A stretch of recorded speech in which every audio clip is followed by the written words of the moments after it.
Stays crunchy and milk.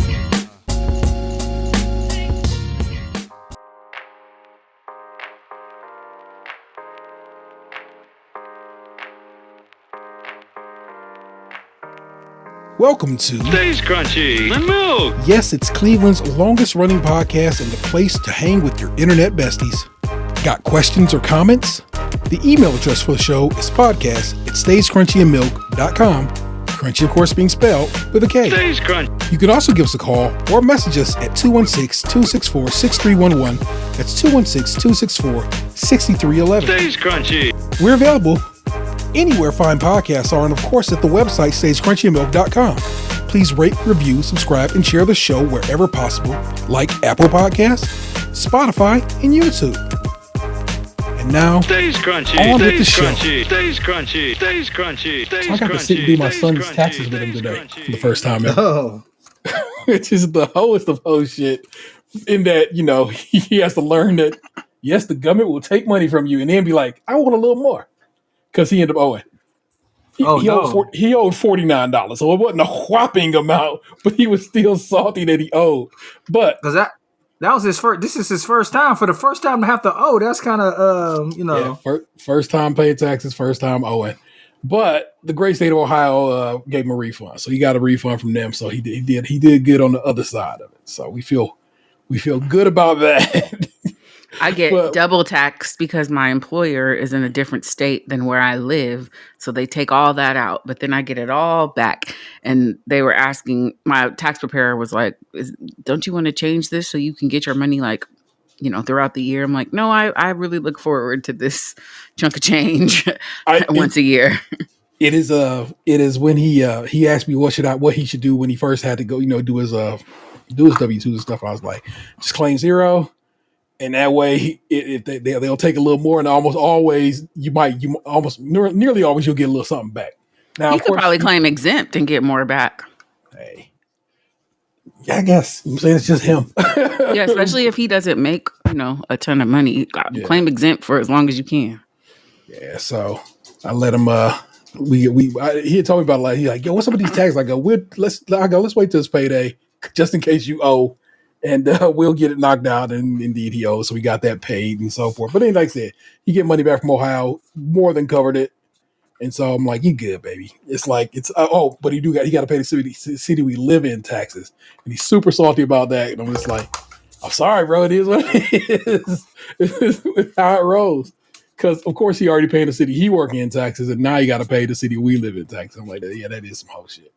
I got to pay taxes, and I don't have a representative in the Senate.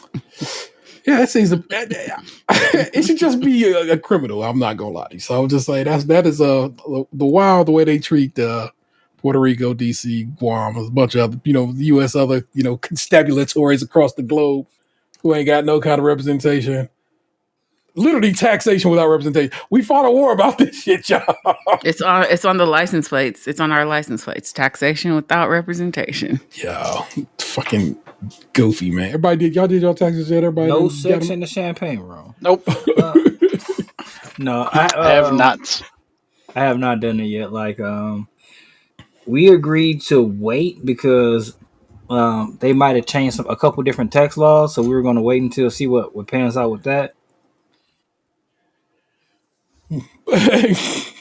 Nothing will be changed enough that's going to change anything for me. But you might have some deductions you can get away with and so forth. So I hear you. Yeah, but yeah, it happens. Them shits was done. Them shits was done before I could even turn them in. As soon as that W-2 came up, I was like, nope, get that done. And then it was like, we can't do nothing with this shit. And I go, it's cool. I'll see you when you can. And when I can, just push to go. Same. I'm just in no hurry to. I'm in no hurry to figure out how much I have to pay the government, so they can wait. Fair. I just it's because for the time being, I got about one more year of this before my child is too old, and then then I still get a little something back for him because for college and all that stuff. But this will be my last official year of having a kid pays off on the tax side of things. Yeah, I guess I get the benefits of being an old dad. That was up. Then they don't lace you up for being a homeowner. Who, me? Not Dad. really. No. Oh, damn. Yeah. No, because like I don't know, like my mortgage insurance and stuff. When I add up all that stuff, it doesn't really like make sense to just take all that rather than the standard deductible. Right. So yeah, I don't really get any benefit off that.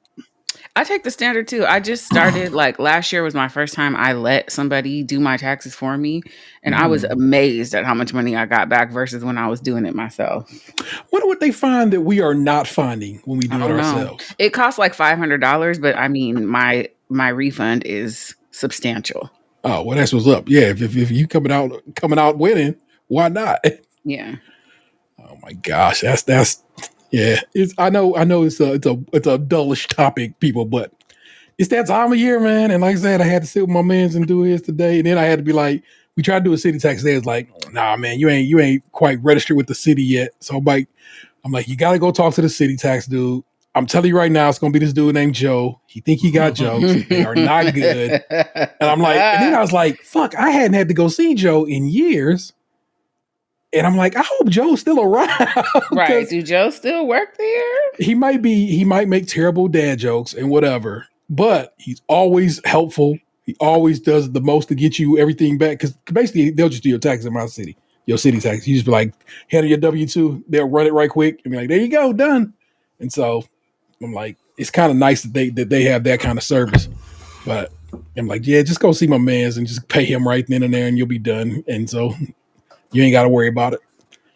But yeah, and I got to get the other one a dang bank account because I tried to send him some Apple Cash today, and I send him Apple Cash all the time. But I think we probably have hit a threshold of some sort, and Apple's like, "You need to give me all your data," and I'm like, "Really, Apple? What's up with that?" and then it was like, if you ain't 18 or older, blah blah blah, and I'm like, it's cool. We'll just get your bank account. You can put your card on there, and then you'll be straight. So yeah, you get into 1099 territory. Yeah, because he want a job anyway this summer, and has already actually applied with the local. Oh, and he told me to tell you, hey, Miss Nick. Always tell my baby I said, hey. I will. And he applied with the what is it, the swimming pool, all that shit. You know, it is the Department of whatever that is. Department of Recreation. Yeah. And so I guess they will call. They said they will hit him back in April when it's a nearer time to get to it. So he might be working for Parks and Rec this summer. So I'm like, all right, I got you, baby. I hope there's a Ron Swanson involved. Yeah. Whereas I hope not, but who knows? It is weird to be at this stage of my children's development. So, what's Lee's goal? Do they want to like get a car or? He said, what did he say? PlayStation 5? He just told me today he wants to pay for. Oh crap! What do you want to pay for? Pay for driving school. Okay. And pay for driving school and buy one of them cat clocks. You know, the cat clocks with the eyes and tail. So apparently the toy store up the way from us has a sign on their window that says official seller of that type of clock, which made me go, wait a minute, that clock is something that has to be made by someone officially? That's not just a regular clock that anybody and their mama can make? And I guess, no, it is not. It's a manufactured item. So that's weird to me. And I was like, that is a very specific desires, but have that, little man. I got you. And I would guess that like those clocks aren't like a mainstay like they were when we were younger. That like every year those things are getting more scarce and more scarce, right? Well, that's the point. If there's a corporation that says who officially sells them, Johns, that means of course there a corporation exists that officially manufactures them, which again, so strange to me. And so there must be somebody still buying them. Plus, I mean, people collect clocks. That's a thing. Clocks, watches, timepieces are a thing that we as people collect for some odd reason. So, and they're in a bunch of like restaurants. Yeah. I wonder if everyone just knows like that's where you get them from. I'll let the folk up the way for the cat clock. I'm gonna look up a cat clock just because I'd like to know who is the manufacturer of this product. Kitty cat clock. Kit Kat clock? Man, that is a thing. Oh, actual Kit Kat clock? Yeah. Kit Kat clock, the original classic black. Visit the Kit Kat clock store. So we click on that link in the Amazon store. And yeah, creating smiles since 1932. The California Clock Company is who makes these officially. Huh. That's gonna Official Kit Kats. Is this that thug from the Kit Kat Club? I love that it's Kit Kat, but KC and then clock with a K. You see this? That's Felix, right? Well, But then some of them are called clock with a C. I wonder if it's a trademark thing. Yeah, I wonder if it's some that's what I'm saying. Are these the official Jones? It's like look, they got jewels and other things. These are scary looking. Oh my gosh. Well, that's wild to me. Patrons, you don't see my whole ass name and zip code. I might have to blur that out. So I just realized what's in the corner of that image. I will have to blur that out. No, I might to it. But that is I don't know. Yeah, but that's what my child told me they're gonna cop with they gig. They first purchase with they gig. So I love it. That is what's up with that. Let me get to it, y'all. For the first time ever, I did not pick any Oakland lyrics. My apologies. Or no, just Bay Area lyrics in general. I did pick some California lyrics though to try to keep okay. solid on. They do know how to party. And yeah, I don't think any of y'all know these lyrics. So I'm just gonna be real with y'all. This is a relatively newish song. Okay, then no. Let me get you with this. If you hit the county, you better hold it down. Grab the bounty, left him on Downey screaming on the ground. Cup running over, son of Ramona, her poster child. The coast is clear, they want to act like Costa Nostra now. When we was there, they toned it down how I'm supposed to smile. When cheese attract the rats, police attaching facts. They ain't PC, they just trustees. I had to laugh at that. We never talk, just b-boy pose, paroling back to back. Soon as I clap, they scat. I've been with all that jazz. I throw the pill like Uncle Phil, revolver hold McNabs. They trying to hold me back. Hello and welcome to it. It's episode 528. And yes, this is the love frequency. I'm your host, Interstate 713. Joined as always by my best friends. It's the 216 zone. Tatum. Hey. I never smoked weed before. I'm aware. It's the big homie. Lushbox 2099. Yeah. And of course, joining us, actor, singer, podcaster, and dear friend, it's the homie NicJu. What's up, Nick? All that work and what did it get me? And the internet do be providing. That song is The Caliphate. It is on Earl Sweatshirt's 2023 album. We'll talk about it later. Void Dyer, that is a Vince Staple verse, and I picked the Vince Staple verse before I knew I was going to have a Nick on the show tonight because we're just going to talk about some other stuff involving Mr. Staples later on in the program. But we kicking it this week. It's a different show because me and Nick was going back and forth about her impending travels, and I was like, well, I ain't doing no news. I just want to talk about planning for a journey. So basically, I'm just going to hit the water with that. Let's talk about traveling. Nick, you headed over the ocean. Yes. First time? First time. All right. Yeah. Go ahead. Yeah, you've been to Mexico. I know because Yes. you just talked about it on your show. Yes. So I know you have crossed borders before, but this a big boy one. Yeah. This is my longest. That'll be the longest flights I've ever taken. I don't think that's better. Put on my big woman. Okay. We just talked about it before. We said you can't say big girl pants. You're not a girl. I think big girl pants sounds so much better than big woman. Big woman gives me like Liquor House vibes. Big Mama Thornton, big woman draws. You can't say big lady, can't say big woman. No. It just all got connotations. Appropriate size woman pants. Big girl pants is great. I didn't say big girl panties. That I got said connotation pants. to it. I said pants, but it's appropriate size woman pants. This will be my longest flights, so. As a person who doesn't enjoy flying, that is one of the major things that is giving me a great deal of anxiety. But I'm so worried about that there's all this other stuff I forgot to worry about. Like the fact that I don't speak the language in 2 of the places where I'm going to go. And a smart person would have spent this last year on like Duolingo or something. But then I was just like, I'll figure it out. You will. Is there like a Google Translate app or something? Yeah, it's dope too. I've been playing with it a little bit. Like I think it's, T and I were texting about this. Like the first time I went to New York, everybody was like, New Yorkers are so scary and this and that. And they're like some of the dopest people I've ever met. I've heard similar things about Parisians specifically, but everyone that I know who has gone to Paris has been like, it's fine. Just make a small attempt. Like a simple bonjour when you walk into the shop will get you very far. And I'm also not like entitled. So I don't expect anyone to like cater to me. I'm gonna struggle through like how much is this? But How do you say how much is it so far? I know you got it locked. No, that's not. I haven't. My priorities have very much been like greeting people. Yeah.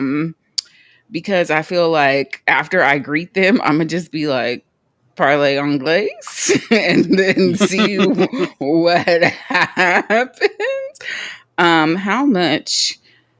Why is this combien? No. Using Google Translate or the Apple Translate? Google Translate. I've had good success with both. Combien coûte? How much is this? Combien coûte? I don't know. Voulez-vous coucher avec moi ce soir? So clearly you're crossing the channel. You're heading to France. Yeah. Where else in the? So we begin our journey in the Netherlands. Oh, because every stoner must make a pilgrimage to Mecca. Now my homeboy Carl absolutely hated his time in the Netherlands, but he lived there for a stretch. Oh, as a part of I forgot what improv group he was with over there that does that. I think what was it today? Something I forgot the name of, but keep in mind, Carl said he was working while he was there. Yeah, it's different to work there. Yep. And then it's different to be overseas working and not making a lot. So yeah. So he wasn't there for pleasure. He was there for work, and he was just like not being able to like know the language barrier. The fact that it was like it was during the time it was Bush time. Oh no! And he was just like, well, he was saying like they were very confrontational there. Yeah. So he had a lot of different elements. Just going there for fun. Yeah. You should be vibes and watch for them bikes. Yeah. You know what it is. Yeah. I imagine that everyone hates Americans everywhere. So they hate white Americans. I'm telling you. We gotta walk. It's weird because they hate Africans. Yes, but there's also the special sauce that everyone has a word to call us a nigga in every language on the planet. So you should learn those because if you hear it, you can be like, right, like I don't know. I think ignorance is bliss at that point because going to jail in any other country couldn't be fun. Right. Well, it's not like I'm swinging on people in America who say it. So it would just be nice to know who to avoid. Yeah. So, it's always, you're being Black in America. It's like, are they being rude to me because I'm Black or am I, whatever. So I think that like, I have a very warm vibe. I'm a very friendly person. I cannot help myself. I think the thing that I'm opening my heart to is just being a good spirit will get me pretty far. I'm I trust hoping. as much. I'm Sure. hoping. Yeah. And the person that I'm going with has already gone to all of these places. So it's not like, I'm very unfamiliar. So the things that I was prepared for are like the plugs. I bought this thing on Amazon that has an adapter for like all of the plugs over there, and then like a bunch of, USB and whatever ports. So that I'm good. The food in the Netherlands, but we're only there like a day and a half. Yeah, this thing's like all like bread and sausages, they vibes. Yeah. Like so boiled you can probably make something fish happen. and shit. Is Pickled chicken tenders fish. international? I'm not a chicken tender type of bitch, but worst case scenario, I do want to try McDonald's like in every country we go to. One must. Yeah. But there's like desserts and things I want to try in the Netherlands. And obviously like go to a hash bar, and I know the weed is not as good as I like weed to be. So the novelty of just being in public having weed is what I'm looking forward to. You gonna eat a space cake? No. All right. So my one question is, which I will probably be the only one to ask this: what shoes are you going to wear? What shoes are like? Because no matter where I go, I always bring a pair of roaches with me. Like no matter where I go, if I'm going somewhere, because you got to have a shoe to look good, but you also need something where you're going to be walking around all day. Right. So I've started outfit planning. I'm not fully outfit planned. I treated myself to a pair of leather Coach drivers, which are pretty comfortable, and I think that they will make decent walking shoes. I probably will be wearing my neon green Ivy Park Adidas. So those got Boost in them. Yeah. So which is stolen night technology, which are pretty much roaches. So you good. Yeah. You good. Yeah. So I also may have just throw in a pair of whatever to be my workout shoes. It's difficult as a person who is a sneaker person. They're hard to pack because I want to floss. Like I'm overseas. I want to bring my Dope-Biz Nikes, but I also know that I'm probably only going to have room for one pair of shoes. Besides the ones I'm wearing, like sneakers, and then like my other shoes for outfits. Because I know that like in the Netherlands, I could wear whatever. But in Paris and London, I can't wear like sweatpants. One must. I need to have outfits. So, I'm considering wearing some ones, but they're not the best walking shoes. So I don't want to waste a pair of shoes. I feel like you did great by like saying that you're going to pack the Boost, because those are like nice shoes and like they're comfortable as hell. Like they're my airport shoes, and they're like neon highlighter green, so I always get a ton of compliments with them. They're hard to put into outfits because of the color, but also when you're wearing a shoe that flashy, it really doesn't matter. The shoe doesn't matter. Yeah. The first rule of wearing a shoe with color is confidence. Like, you gonna say something to me? You're not. I look good. Rule number 1. Yeah. Well, so I'm still outfit planning. I have pulled 1, 2, 3, 4, 5. Yes, 5 websites up to talk about what to expect on your first trip to Europe. This is what's one thing.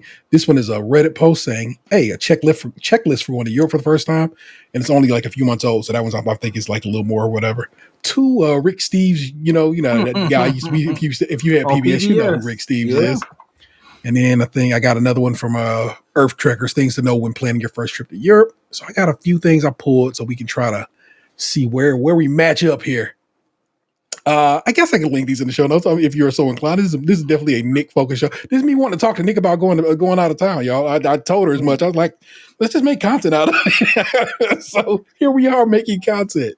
This first one just updated January 17th, 2024. So relatively we tight on that. What to expect on your first trip to Europe. This is Travel Yes Please is the name of this website. Rhonda Krause is on the byline. And Rhonda on her little side says, I'm Rhonda, a curious Canadian who makes it a priority to travel every chance I get. So it's going to be from perspective that we might not get. Ever since my first trip to Europe as a teenager in 98, it's been one of my favorite places to travel. Lots of reasons why I love Europe: the history, the architecture, the way of life. Mostly, I love it because I find traveling there quite easy. Europe is a place that I didn't experience a lot of culture shock. Of course, many things are different than in Canada, but nothing too extreme that I felt uncomfortable. Still, I remember being nervous to visit Europe for the first time. I was especially anxious on my second visit because I was traveling there solo. You ain't doing that yet. It is absolutely normal to feel apprehensive when traveling somewhere for the first time. A lot of that nervous injury comes from simply not knowing what to expect. So here's what to expect on your first trip to Europe. We put together this first-time visitor's guide to help ease the minds of travelers planning their first trip to Europe. Some of the points are small, specific things you may be wondering about. Others more general, helpful tips. If you visited Europe before, this list will sound obvious. For those of you who are planning your first trip, I hope you find this helpful. So let's run through some of it. Electricity in Europe. You're already on that. Electric supply in Europe is 220 volts, which means that your appliance is using North America's voltage of 110 will need a transformer, basically a step-down converter. It's too much power in Europe. Many devices like cell phones, laptops, tablets, and camera chargers have a built-in converters and will automatically accommodate the change in voltage. Read the label to make sure. I travel with a dual voltage hair appliances, blow dryer, hair straightener, so I don't have to bring a converter. You'll need an adapter to plug in your electronics. Most of the sockets in Europe take 2 round pins. Switzerland also has 3 pins, and Great Britain and Ireland take 3 rectangular pins. I've seen their plugs. They are weird. They sideways and so forth and so on. Hotel rooms in Europe can sometimes be smaller than other parts of North America. Hell, but as someone who visits New York City very often, the room size is not alarming to me. There you go. This was definitely the case in Paris and our hotel in Würzburg, where we didn't encounter really small hotel rooms anywhere else in Europe. So a couple spots. Paris, big old cities gonna have smaller spaces. And also be careful of a bathtub. I had to look at hundreds of pictures of hotel rooms to ensure there would be a shower in our room. And the hotel that we booked in Paris, the room says with shower because many of them only have a bathtub. That's good to know. I would not be mad about that. I'm a guy who I soak in the tub, but I hear you. But you're like on vacation with somebody sharing a room, you got to fill up a tub, drain the tub. You know what I mean? Yeah. Right. When booking rooms, we found the bed descriptions to be quite confusing. It still confuses me, basically. What you can expect is 2 twin beds pushed together or 2 single mattresses with separate duvet comforters on 1 double bed frame. Mm-hmm. Bring your own washcloth. For some reason, the hotels in Europe don't provide small cloths for washing your face. I would have never thought that. Bottled water will be given to you in restaurants. It is not the norm in most places to be served tap water. Most of the time when we ask for tap water, we are given a funny look and told no. Also, if you don't like carbonated water, make sure you ask for water with no gas. Still water is what Vanessa said they would say in Germany. Stillwasser. Because and the other one is everything else is basically mineral water. You're gonna get some fizz. And don't you have to like ask for ice a bunch of places too? They don't. Ice is not something that they normally will give you. And then what's weird, a lot of places don't have it. They just, I don't know. I don't drink like if I go to restaurants in America, I don't get ice in my beverages. Yeah, but I can understand if you do why you would want that. People in Europe seem to eat dinner later than in North America, or at least a lot later than I like to eat. So expect to linger longer in restaurants. In general, staff are not in a hurry to bring you a bill unless you ask for it. I love it. Yeah. In general, tipping in Europe is appreciated, but not expected. Tips also tend to be more modest, such as rounding the bill up to a convenient number. Usually the menu will say if service is included. If it's not, tipping 5% is normal. 10% is a big tip. Restaurants and popular tourist destinations, large cities have their menu in multiple languages, so you'll be okay with that. But also, like I said, you got the translator. Right. Some places bread will be put on your table whether you ask for it or not. If you don't want to pay for it, don't eat it. Oh, that ain't free bread. Okay. That is kind of gangster. That's kind of sweet. Like, them cheddar bay biscuits cost, baby. Don't eat none if you don't want them. So do they like reuse the bread you don't eat? ABC bread. That gives me more. That tells me even more not to eat that bread. Right. I'm good. This might be return of the bread. I don't need that. Return of the yeast. Yeah. Typical breakfast in some countries is pastry and a cup of coffee. In some places, you'll see a lot of cold cuts and cheese for breakfast, while in France, only 3 days in our trip to Europe, in France, comma, only 3 days in our trip to Europe, comma, Mike was really craving a breakfast of bacon and eggs. What was that for? Anyway, Ireland was different, though, and I was regularly served hot, hearty breakfasts more similar to what we eat in Canada. Okay. I'm definitely having a full English. A fry up. It's going to happen. I love it. Trains are generally the best way to get around Europe. So I already know you're going to be, you got to take a train at least to go from France to England. So we've already booked our trains. We did that in advance because we heard they could sell out.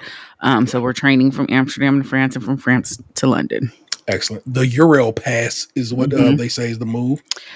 And you can book it with like different accommodations. You just get the regular seat. You can book one that's premium that comes with like bar and all that too. So like that's pretty cool. Dope. If you need to take a taxi, make sure they're from a reputable company. Do some research before you hand to find out what the official taxi company is called and what the identifying features of their cabs are. When in doubt, ask your hotel for recommendations. Bike share programs. Are you going to be riding a bike anywhere? No. Just checking. European cities are very walkable. Their main attraction is close proximity to each other. Bring a comfortable pair of shoes. Just went over that. You're good on that. Public washrooms are available, but be prepared to pay to use them. We paid anywhere from 50 cents to 50, I guess, 50 euro to $1, a full euro to use washrooms. Sometimes there were a turnstile you had to put coins in. Other times there was a dish of coins on the counter. While I hate having to pay, I like that these washrooms were kept clean more often than not. Some large cities such as Paris and London have with coin-operated water closets, WCs, on street corners. After you insert the money, the door opens, you have 15 minutes of toilet use. After you leave, the chamber disinfects itself. So what happens if you end it like it's a long boy? Like, what do you do after the like? You probably get disinfected. Oh, all right. I would hope if you have to do to the point where you're going to be in the bathroom for more than 15 minutes, you would just like walk back to the hotel. Like I gotta drop one. What if that game on Monopoly Go, like it just start going hard as hell while you sitting there? Okay, I like this little bit of advice. If you walk confidently into a cafe, especially one that's busy or has outdoor seating, you'll be able to get away with using the washroom without making a purchase. Oh, God. Hotels are good for this too. Just walk in like you belong there. Yeah, that's a thing I do in America. Walk into a hotel to go to the bathroom all the time. I found Europe to be quite safe, but just like anywhere else, you want to be alert, common sense. Pickpocketing is a problem in big cities and around popular tourist attractions. Keep your valuables close and always be aware of your surroundings, especially on the subway. I get why people say that, right? But I be going to New York and be on the subway in Boston on the subway. People just like I ain't never did anywhere in my life. People don't be, but it also, I be in Manhattan. Boston, I'll be all over the place. So I can't really call it. So maybe because I'm in like a more of a, I don't know. No, I'll be in area. Brooklyn, Harlem, all that. It's the same everywhere. People just, that was the biggest thing that people tried to scare me about. Like they'll come up to you and grab your phone out of your hand on the subway. Like, no, they won't. Yeah, I've never been bothered on any of the trains of the cities that have trains where I've been in. So I am nervous about Paris. I hear the crime do be criming there. So I have one of those like theft proof bags. And so the weather is going to be like 40s at night, 50s during the day. So what I do when I'm out in DC is I wear my bag under my jacket. Yeah. You know what to do because we know what to do. We've been trained our whole life. Let's see. And I live literally in a city with hella crime. Yeah. The rest of her article is just like, go see this, go see that. But you know what you're gonna go see, you can go see. So we ain't tripping over that. I did not think about the change for the bathroom thing. That's new to me, so I'll definitely write that down. I had not planned on bringing much cash with me because I think that you can just use cards and tap to pay pretty much everywhere. So the experience I've had with and literally we'll have this weekend is banks, credit card companies, all of them be on some bullshit and charge you fees for conversion. And so I'm not saying have all cash, but some cash. So you are not getting hit with every fee all the damn time. I have would a say. credit union who's pretty good about that sort of thing. So I will add that to the list of things to look up to see if Very they'll good. charge me for that. Because the last thing I want is hella cash because we're going to 3 different countries, Well, like I said, in 2 of them you can get away with the euro. which is France and the Netherlands. Yeah. And England is the Great British Pound. It is what it is, especially Brexit, because they be on some whole shit. So it just is what it is. Yo, you gotta get like just basically one of everything to bring back. You know what I'm saying? Get you a nice euro coin, a good, you know what I'm saying, a pence or whatever. Yeah. Yes. A pound, a note, you know what I'm saying? Yes. I worry that I'm the least prepared for the Netherlands. So I don't know anything about that place. I mean, it's like I said, super bikey city. That's how they move in that city. But they are not cool about it. That's the one thing everybody who seems to tell me about. Like I said, just keep head on a swivel. Like I say, but you going with somebody who's been there before, so you definitely gonna get guided through the process. You're gonna be great. Yeah. That's probably one place where you're gonna have like a lot of fun because it's like it's brief, so you won't even have enough time to get sick of it. You're like, this is pretty great. I'm going to the Anne Frank Museum. I wasn't going to at first, but I'm going, and then we're gonna do a Van Gogh museum while we're there, which I'm very excited about. Vince is my dog, and then in Paris, the highlight of the trip would be for me going to Reims to the champagne houses. Okay. So this next day or so, I think I want to narrow it down to which house I would like to visit. Sweet. The Eiffel, Louvre, all that shit. I don't know that I want to go in the Louvre. Definitely want to go out front and take that picture that everyone takes in front of that diamond thing. Yeah. My thought process is that because I live in DC, we have a ton of really amazing museums. They're all free. That I don't necessarily feel like I need to go, but I'm also holding space for like being there, being like, oh, I'm here. I should probably go. Yeah. Like I know the Mona Lisa is small. I've seen another portrait of a similar size when they had it on display here, and the size is very disappointing. And I don't know that I want to stand around a bunch of people to see a small ass painting that I know is going to be small. But what if you show up one of them days where somebody's throwing soup at it? That'd be fun. I would be so mad. I would probably fight them. Like, what the fuck is wrong with you? Yeah, that shit was disheartening. Like, I don't like that. It's because I know she's safe. I never even trip off of it. I just have to laugh at these people for being idiots. Yeah. Like I brought, I don't know what you brought, but whatever. And we're going to see a play on the West End in London with our man, Billy Crudup. He's in a play called Harry Clark that is opening the weekend that we're there. I was hoping against hope to see the Arsenal while we were in town, but them tickets is like $350. So maybe we will slide into a pub while the match is on. You find an Arsenal support pub and just kick with them. Mm-hmm. That could be a good time. It's probably what most people do in England. Like I can't. I feel like that would be more fun anyway. Yeah. When you see Billy Crudup, I want you to yell, "Play Fever Dog!" As an actor, I would never do that in the theater. Scratching at my back door. I hear you howl. Oh my gosh. This is a Reddit post r/travel. This person asks, "Hey, I'm going to Europe for the first time. What's the deal?" And somebody first post is European beer. So so here's something I don't know if you've looked into, but I thought when I first saw it, I was like, yo, that is smart. Make sure your health insurance will cover your costs outside the US. I don't think you're gonna have any issues, but to be aware. Yeah, I might. Yeah.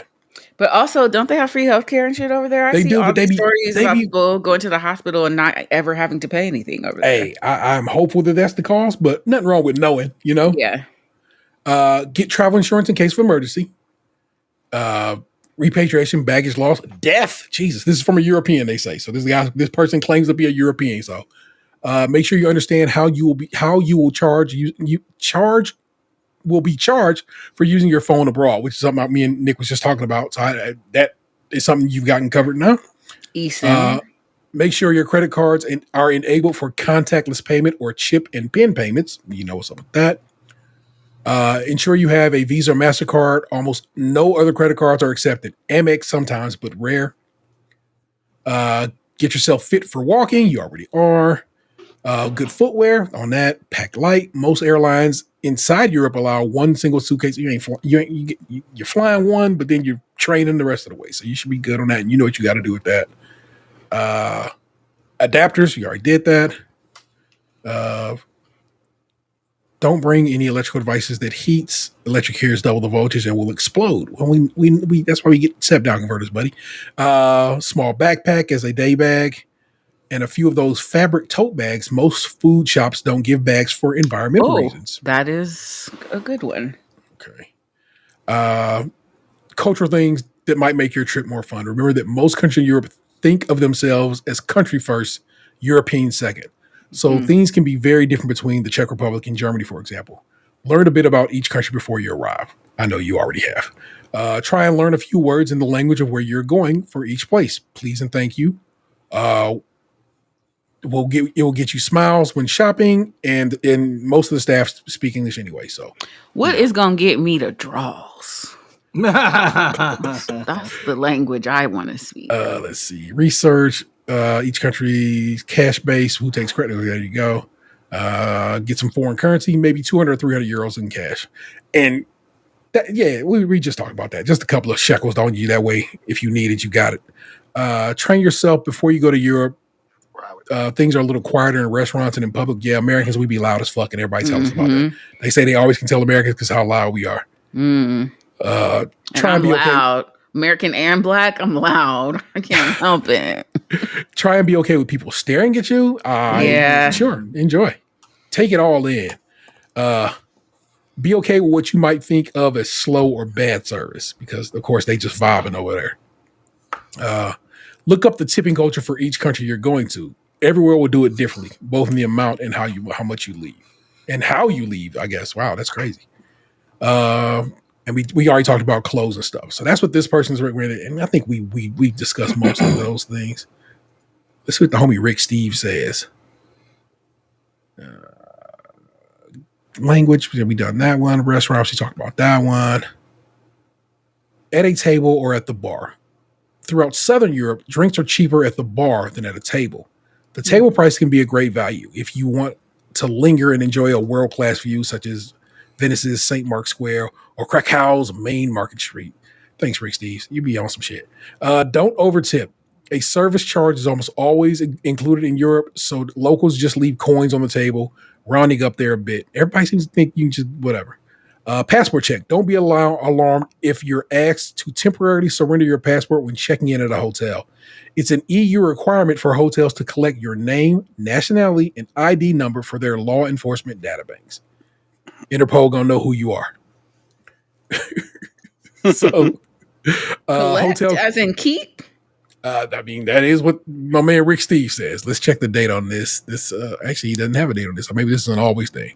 So it's possible, but that's good to be aware of. If somebody come out you ain't gonna be too taken aback by it. And again, you ain't traveling for Dolo, so you know they could be like, "Nah, I ain't never had that question asked before, and I'm not coming up off of it." You'd be like, "Oh, cool." Hotel keys, especially in characteristics family-run hotels, you may find yourself fumbling with an old-fashioned key, often attached to a cumbersome key fob. You might be wondering how to fit it in your pocket, but don't even try. Your hotelier expects you to turn in the front key as you come and go from the hotel. Okay. So, European hotels are often in centuries-old buildings, so be prepared for idiosyncrasies. Rooms are small, bathrooms are quirky. You might need to climb stairs to reach a reception desk. A double bed might be two twins to put together, especially in Northern Europe. Don't be confused if your top sheet is missing. Many hotels use covered duvets instead of a top sheet. You may need to lower your washcloth and towel expectations. Bring you know what it is. I already know. I would have never thought to bring a washcloth. It was the first thing I thought. I was like, oh, I'm going to have to bring some washcloths. Like I'm prepared to use a sponge, which I don't typically use to bathe, but I'm going to pack a couple of washcloths. Yeah. Night noises. European cities have a lot of noise. Night noise. If you're sensitive to noise, don't pay a premium for a room with a view. Take a quiet room in the back instead and pack earplugs. God dang, really? Better yet, leave your room. Get out in the streets and make them even more noisy. Oh, Rick, here's nice. Cultural tourism happens in the streets as much as in museums. And you're not doing any driving, so we're not going to bother with the driving one. Hell no. Did I close one of Rick Steve's without intention? History recently closed tabs. I think I did close a Rick Steve's checklist without unintentionally. Here, another checklist one. So these are I like these. Proper guidebook. If traveling with one of mine, Rick Steve's over here hustling his own guidebook, but there you go. Make sure your passport is good. I know you have. Flights are good. How you getting around Europe? You've done. You're not driving. You are in the process of getting all your reservations tightened up, so you're on that one. We're good. Everything's booked. Check and see if you want to buy travel insurance. Compare the cost of the insurance and potential loss and so forth and so on. So you can look into that. Call your bank, alert them that you'll be traveling. That way they know. So you got to let your credit union know what's up. Backup copies of important travel documents, including your itinerary. We know what's up with the phone. Most people have Wi-Fi in Europe, so you know what that is. Download any maps you'll want to have. So that is something I do even when I travel like in America. Google Maps, Apple Maps over time have a feature that lets you download the map just in case you have no service somewhere. That way you got that done already. So that is something I fully agree with. Take care of your medical needs. Visit your doctor for a checkup. See if you need to have anything done. That way you ain't got to be worrying about that. And we already talked about you make sure the doctor was cool with you. You try flying for a long period of time and all that. Yeah, good stuff. I've got to be on blood thinners while I'm there, which sucks because I can't really drink as much as I want to when I'm on blood thinners and in combination with my cholesterol medicine. So it won't be a very drinky trip, but I think that like if I could just have some wine, and that in Paris, I'll be fine. And a pint in London. Yeah. Oh, yeah. A pint in London, some absinthe in France. You'll be all right. Yeah. Make a list of valuables that you're bringing. I'm not bringing anything valuable. Including serial numbers, makes, and models. Take photos of your items to serve as a record in case anything comes short. That way you got like, okay, now here's pictures of them that have been saved, on the cloud, and that way you have stuff like that. And you know what the planes is. So that's what my man Rick Steve says. This is the last one. This is Earth Trekkers. 7 things to know when planning a trip to Europe. Let's see.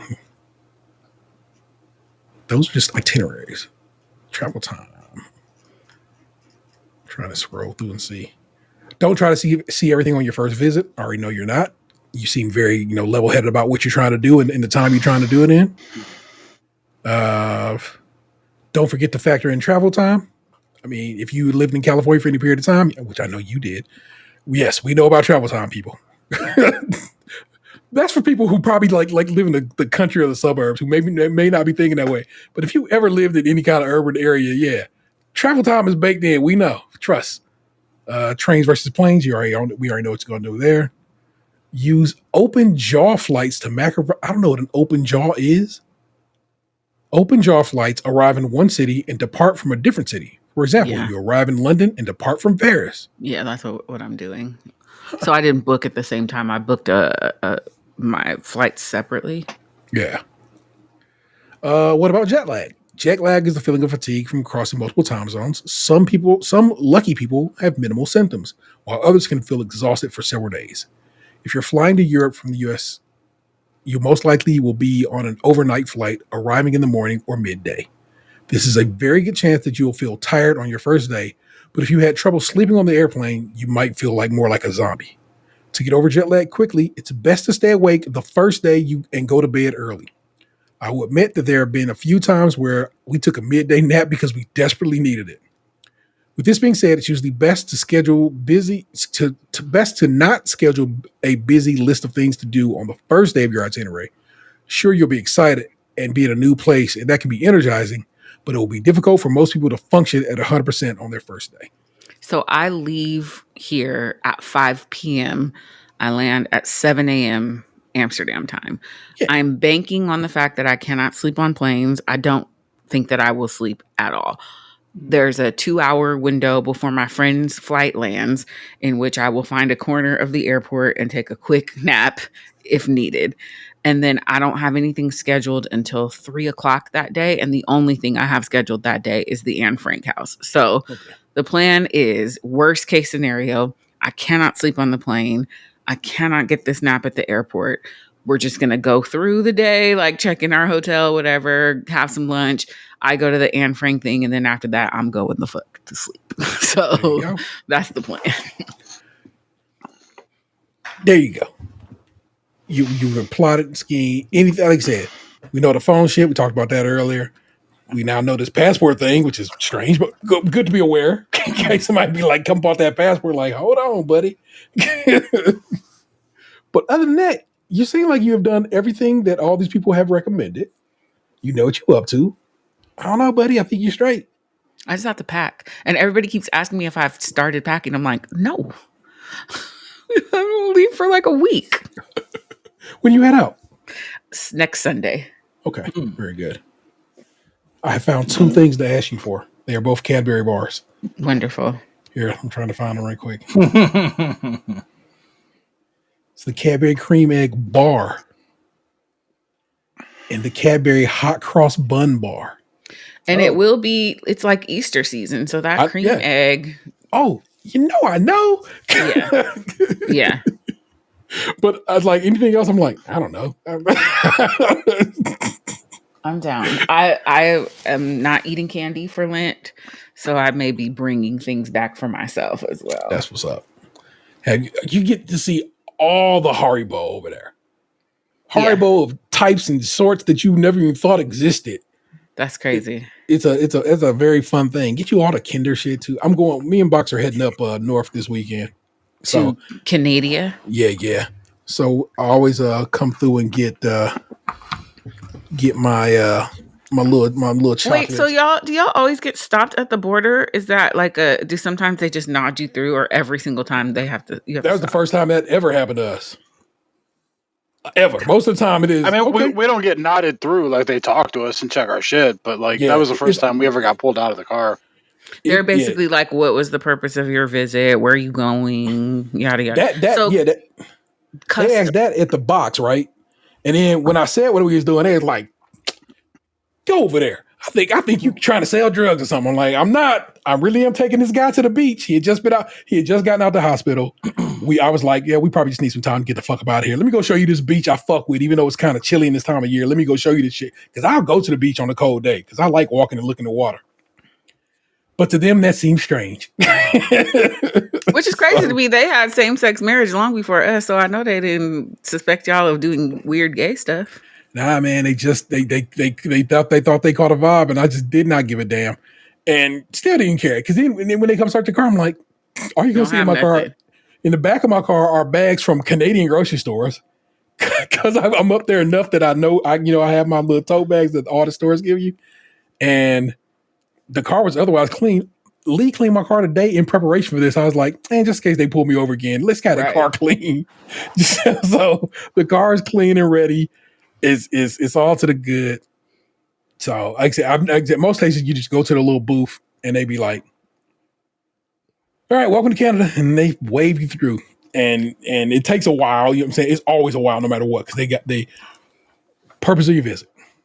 Let me look at these passports. Do you have guns? Do you have drugs? Every time they ask me if I have guns, I get so fucking offended because I'm not a gun dude at any way, shape, or form. And like, I would never. But I get it. It's American. And so, yeah. They think we all have guns. I mean, the math is always going to be on their side for that. True. So, I'm worried about customs coming back, but like, I guess it's always to the airport very early. Whenever we come back across the Canadian border, they be like, what you come back with? And it's always groceries. And they either are shocked or amused on the American side. And it's like, and I'm like, and what do you mean groceries? I go, they have a cereal up there that they don't sell in America that I always buy an ample supply of when I go up north. I buy this flour that Vanessa's grandma can't get down here anymore because they stopped making it in America. I buy Five Alive, which is the juice we used to have in America, but they don't have it in America no more, but they do have it in Canada, and I buy a bunch of that. And always a grip of Kit Kats for Box. And in this case, Box come with me, so I'm saying I don't got to buy him Kit Kats. And chocolates for Vanessa and stuff like that there. And I told Lee, I'm going to get you a bunch of chocolate for Kit. And he like, nah, I don't really want no chocolate this time around. I'm like, that's fine. And I get Xander ketchup chips and all dressed, because I fuck with all dressed. I love all dressed chips. They're so good. And so it's always my normal. Just food. It's just my re-up of Canadian supplies. We go, the plan this time is I'm looking for some retro video games. I think Box will probably look for some retro toys and or just be coming because he is my homeboy and come with me to go. And we're going the Windsor way this go around, sir, because it's supposed to be warmer on that side of the map. So we're going the Detroit way, not the Erie way. How long of a drive is that? Well, my buddy will be brokenhearted then. What do you want? I was gonna hunt a regional exclusive Pokemon in Buffalo, but that's okay. Is there something that's not going to be available the other way, you think? It's only in Buffalo because it's a buffalo. Oh. It's a buffalo Pokemon. Yeah. Now, whatever. It's not like we ain't going to go the other way and at some point. I just was not, when I looked at the weather, I was like, it's going to be cold in the general Fort Erie, Toronto. Colder than oddly enough, in Windsor. So I was just like, yeah, we'll just go to Windsor way. How long? I'm going to be doing a lot of tapping. Oh, cool. Like 3.5 hours tops. Oh, I would be in Canada every weekend. So, so Windsor is basically Detroit. Yeah, that's the time I went to Detroit, the person I was with was like, if you take the wrong exit, that's Canada right there. Oh, yeah, I don't know Buffalo. That is amazing. Yeah, so, but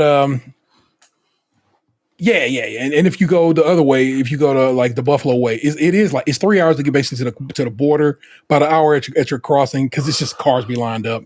And then like if we go into Fort Erie or Niagara Falls, it's just across the border. If you're going up to Toronto, it's about 5 hours because you got to get up the road a little bit further. And Mississauga, Toronto, that situation. But yeah, the Windsor way, like I said, nothing to it. That's just going up to Detroit, which like I said, like 3 hours, and it's like you said, it's an exit that you take, and that'll get you across. And then coming back, you actually come back underneath the GM building, which is wild to me, but that's how you get back. So we'll be in Detroit for any.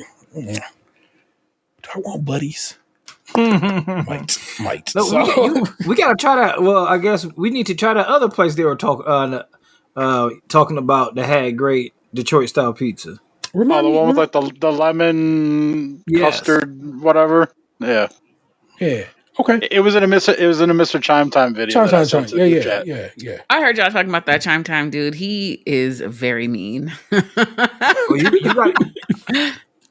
you got to see his last video. He comes up in my feed every so often, but I don't like follow him anywhere. I watch Keith Lee stuff, but I don't follow Keith Lee. I don't either. Yeah. When I'm in a Keith Lee play, I would go type him in the search, and I'll watch a little bit of like 4, 5, 6 videos, and I have my fill. Have y'all heard about that "Who the fuck did I marry" thing on TikTok? Bruh, Vanessa watched nearly all of it. I refuse. And then it's like 50 of them shits. It's all 8 hours long. All of them. She talked too slow for my taste. Like, you need to talk a little motherfucker faster. I came to bed the other night. She had fallen asleep with that shit playing. I had to lock her phone to shut that shit down. I was like, no, baby. And then she finally this morning was like, I had to give up on it. It was too much. And I'm like, yes, it's far too much. I read the Cliff Notes on Twitter, and it was like 10 screenshots. Yeah. She married a terrible, not terrible. So as Vanessa was getting through it, she was like, I think this dude might be schizophrenic with delusions of grandeur. And I'm like, maybe. It could be that kind of vibe. So, and she also sounds super indoctrinated, like all that church stuff that tells you that you're not valuable unless you have a husband or whatever. So it was like she put up with all that just to have a man, which is a chronic illness for people in the church. Yeah. So, yeah, I'm aware of it. I'm not, whatever about it. I refuse. Well, there you go. Nick is getting there, prepared to travel across the seas. It's going to be great. You said straight shot, no stops between. You ain't got like no Iceland stop. Some people I can't do it. Once I'm up, I'm up. We're down. We're down. Some people do that little Iceland stop and do a little hang, So yeah, my mother is that way. She hates flying as well, so she has to stop. But I'm like, to me, the terrifying part is the takeoff and the landing. So if I only have to do that once, that's fine. I think that I'm not as worried about like turbulence and stuff anymore because I rationalize that. It is like the sheer idea of what I'm going to do trapped in this flying bullet for 7.5 hours. Fair. Do you have? I have. So I asked if you have a travel song or songs that you play. Typically, yes. I love to take off to window seat. Nice. Can I get a ticket out of town, a look around, and a safe touchdown? I also fly a lot with Kendrick. Okay. Typically, nice. Good Kid, Mad City. So I have 2 tracks. It's always the same 2 tracks. It has not changed in a very long time. I listen to Traveling Man by Mos Def off DJ Honda Mos Def track. And that's usually my little taxi track. You know what I'm saying, when we about to go line up on the old tarmac there. I don't even know if tarmac is the right word for that situation. I hear it thrown around a lot, but I'm like, I feel like my man Seth said tarmac is not the right word for what you're doing out there. But whatever. And when we take off, I literally play the song Take Off by Bubba Sparks. And I play it while taking off. Oh, nice. And I love that song so much. I can't forget the bumps on the road to Hartsville. Andy's scared to fly, but surely Bubba Sparks will. And I just chill. And I get up. Because I hate takeoff and I hate landing. I don't hate landing as much as takeoff. Takeoff really get me in my guts. I like landing because I'm like, oh, the ground. Right on. Let's go. Yes. And I'm like if we are this close to the action, usually we can probably just, slide to a stop if it went sideways. Anything happen, we close enough. I like, typically I sit next to the window, but after a door flew off the fucking plane, I'm not doing that anymore. So I'm going to be sitting in a window seat this time. I mostly fly JetBlue because I'm mostly flying places JetBlue go, and they have the comfort more plus whatever seat, and it's usually near the window. T, you did not push record. Yes, he did. It says recording right 1 hour, 1 minute, and 41 seconds. Oh, mine says waiting on host to record. No, you know what? Yours does say not recording. I didn't really say shit anyway. It's okay. I know it's recording the overall track, and we'll see if you have the video. Should I refresh? Refresh though. But yeah, yours does say not recording. We'll see how that all plays out for you people. But for once, it wasn't my fault. Yeah, I was on that. But yeah, man, it says you're recording now, and like I said, I'll see. And we've had it where it says that before, and then we have the composed track. We'll always have all the information, so we'll have audio. And the video situation, I'll figure it out. And if you don't have video this week, patrons, sorry, it just worked out that way. All my fault. No, that's not anybody's fault. That was weird. That was the system doing you like that. The system. Shady. Unity. All right. Well, let me go ahead and hand the reins of this over to Anthony. First up, as always, is Tatum. Man, what's the good word this week, sir? Man, not a whole lot. I think I have a pinched nerve in my back, which kind of sucks. Because I still got to pick up children from time to time. Still got to. I washed my son's hair today, and that was a lot of range of motion because, of course, it's on my my right arm. So yeah, But I had something funny. So my youngest son drinks water in the strangest way, like from a bottle. Like he straight up put the whole bottle in his mouth. Not the whole bottle, but the whole tip. And I'm like, man, then cut that shit out, man. Don't do that. So we have been telling him not to do this for years. And lo and behold, I go to the store, right? And it was an older lady, and she was, I had already did her end of the bargain, and I'm getting my shit together. And she takes a sip of water and puts the whole fucking sip of in her mouth. I'm like, people do that in real life? So I had to give my main man a little bit of leniency, people do it for the rest of their life. Hopefully, I'm glad you learned, because that shit look crazy. Oh my gosh. That's all I got. The joys you go through with fatherhood, good sir. Man, being a father is like the greatest not great shit of all time. Like, it's like real good sometimes, but it's very, very thankless. But at the same time, I guess I really didn't come into it for the accolades. Like, I talked a couple weeks ago about how I went to the program, and being one of the only black fathers there is always a thing. But at the same time, a lot of the times, me and my partner is the only black people there to begin with, and then we got 2 little black kids with us. That's, I don't know. I know. Maybe they should move Father's Day to April. I don't. Or because it's different times throughout the world. Yeah. Let's see. Let's take a quick peek.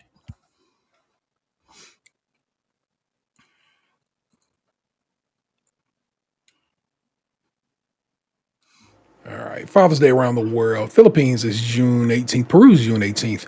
Poland, June 23rd. Portugal. That's where you want it, baby. March 19th. Okay. I don't mind it being in March. All right, here. I'm going to click this. Let's take a look at the furthest back and the earliest one. Furthest back, September 8th. That's in Latvia. Also in Northern Macedonia. So the earliest is February 23rd in Kazakhstan. Oh. So, word to Borat. Tomorrow. Word to my Kazakhstanians.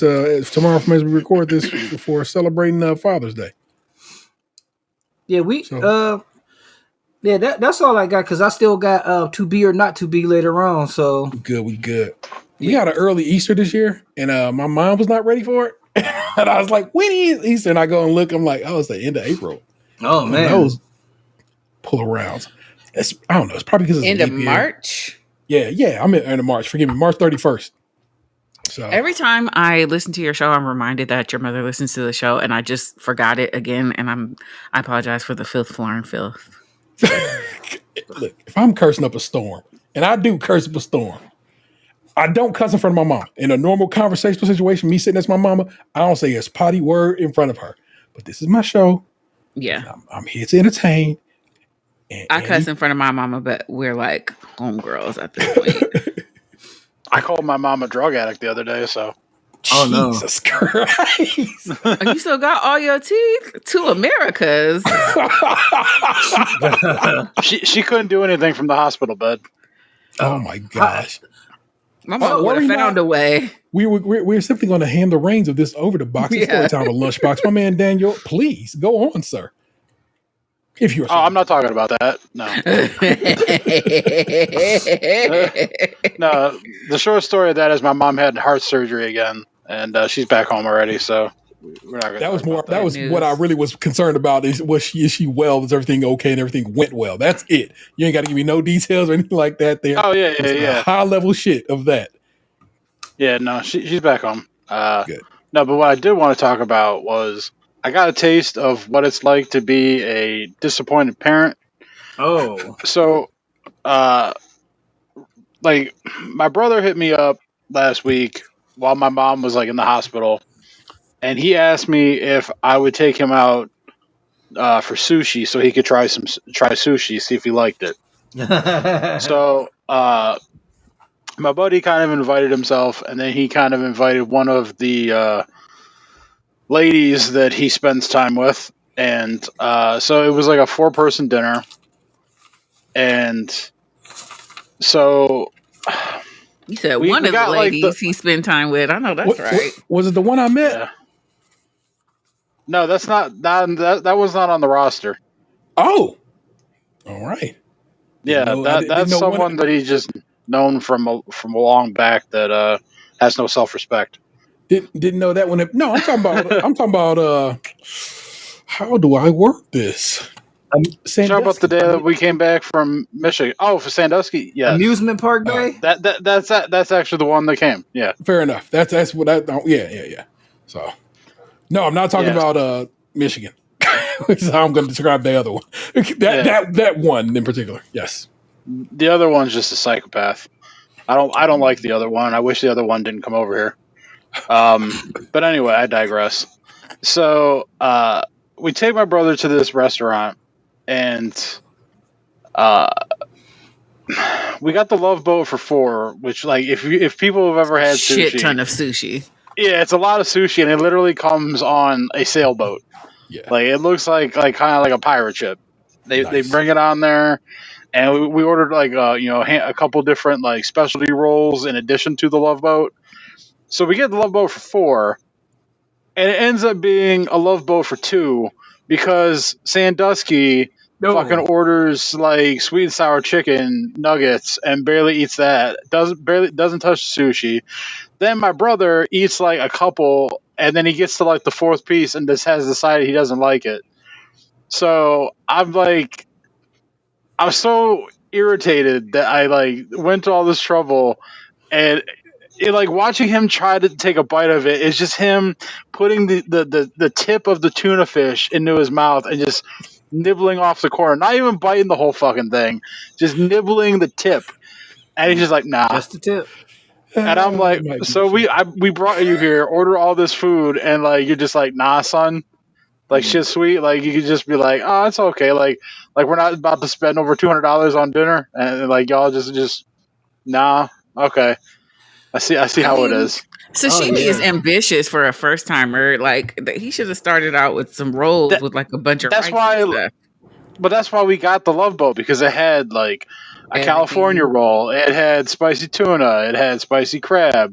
I got some like specialty rolls that were kind of chilled, like they were kind of like the in between. I got and then that way he could lead into like, okay, this is just a sashimi, or like shit like that. Like there were levels to this shit. I had it all planned out, and the motherfucker gave up before like 2 minutes into the first quarter. Because now he's over here texting me tonight, asking me if I'll take him to Ghostbusters next month. I'm like, God damn, like I'm already disappointed in you right now. You haven't let that disappointment like dissipate, and you're over here trying to like elbow into my Ghostbusters movie.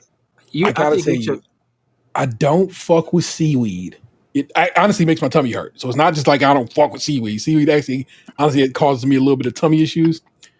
I've had some of the various raw fishes, and nothing that does take me out my hookup. But I know I can understand why, like Nick said, a first batter is like, and if in his mind it's all raw fish, even though it's not, and it's not, especially in America, almost all. Yeah, and we even explained that to him.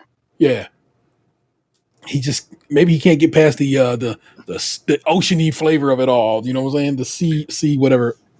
So I was like that for a long time. Like I only ate cooked rolls, so I could go to sushi. There's so many things you can get that aren't raw, and then I finally like it's a texture issue for me. It's not the taste; it's the texture. So I don't really love sashimi, but I could do like a spicy tuna roll or whatever. But it took me like a decade to get to the point where I'm eating raw fish. I still haven't had any raw fish sushi. Like it's delicious. What? Was I had a poke bowl from one spot before, and that's pretty good, and I liked it. I've had what's the Korean flip of it? It's not called sushi. It's called something else. I forgot what Korean sushi is called. It's not sushi. I gotta quit calling it that. Anyway, I've had their take on it. Again, seaweed does a number on my tummy, so I don't know why I always try. I gotta just try it. I'm like, nah, me and seaweed are not tight like that. So I had to get the rolls that don't have seaweed on it if I do anything. The Vanessa ones just where went it with her just be sitting sister. on top. What you mean? Like the fish just be sitting on top of like the No. right. Like I said, I don't be hitting the raw fish like that. I've tried it. It's not for your boy. Poke bowl was just tuna. I didn't care. Tuna, come in a can or not. So I mean, I've had that before. Mackerel, all them shits right there. You know what they is. You know their flavor profile. So, but Vanessa and her sister went to what is it? Kintara. What is it? Box Kintaro. Thank you. The other day, and they both had a good time and got them some rolls and stuff like that. And apparently Xander likes which one did he say he go with? The Mini Cooper is his roll of choice at Kintaro. And Vanessa got the Honda and was happy with it. So it's just, she's like, we got to go as a family. Is I'm that like, all car names? that particular restaurant's lunch menu, I think, is all car names. Yeah, they have like an unlimited sushi like lunch menu, but they're like very adamant on there that like don't like order what you ain't gonna eat, and if you order something and don't eat it, they're gonna charge you. Yeah. Mm. So yeah, it's a place called Sumo Boy in Mentor that we're probably gonna like. Not me necessarily. Just probably get chicken tenders. I don't know if they got chicken tenders, but my partner and Junior might like they like that kind of stuff. Like me and Emery, I don't know what we gonna eat, but You probably get some teriyaki. or they might even have General Tso's. I don't know, but like yeah. Spud's birthday is coming up. Maybe that'd be a good place for us to go. Every time I drive past it, I'm like, man, I gotta take the family here. But I definitely feel you, Lunch, because Monday was President's Day, which meant no school. So that meant making 8 different meals 8 different times on that day. And your boy Emery, he was like, man, I don't like this pizza. I mean, and I was like, you mean the same pizza that you ate earlier today that you don't like it within the same day? He's like, oh yeah. And then he ate it. So they be on some bullshit. Like, and I feel like it's got to the point I hate cooking so much that some stuff that I know I can make good, I ain't been balling out on. And it's just like I'm so tired of cooking. Like I got one person who don't like nothing. I got one person who eats everything and so much that it's like, oh man, come on, you gotta chill out. You just can't have it just because you want it. And then the person that only is one knows, oh, it was okay. And then that's it. So it's really hard. Oh man. So I guess other than marrying a very pretty orphan Lunch, make sure. I want you to know the effort that it took me to get that art to work like I needed it to work. That is, of course, just AI art that I had to use. I was using Adobe's Firefly engine to do that. Yeah, that looked like Tandy Newton's daughter. It would not, for the life of it, understand that what I was asking for in regards to how she was to be. Because basically, I was trying to whip a little orphan Annie looking kind of person. Oh. Because you also had said a strong ass redhead. Yeah, that was also another potential show title. And so I was prepared. So I was working within that, trying to make that happen. And it took far longer than it should have, me trying to figure out what prompt is going to get me what I want. That's not going to show me them weird AI hands. Because AI can never get fingers right. It looked fucked up every time. Fucked up. Not bad, but we just like be 8 extra fingers and they be smeary and blurry. It's terrible. So yeah, that's how you can tell the AI ain't gonna never make it. They still can't get certain shit right, bruh. And hands. Oh my god! I'm glad you kicked with your bro again. I love you sharing tales of your little brother Box. I don't know. It's very chill. I'm sorry he is not quite ready for sushi. He's not ready for that life. But always proud of somebody trying shit, bro. Because like I said, for years, Xander was chicken tenders, nuggets, and macaroni and cheese.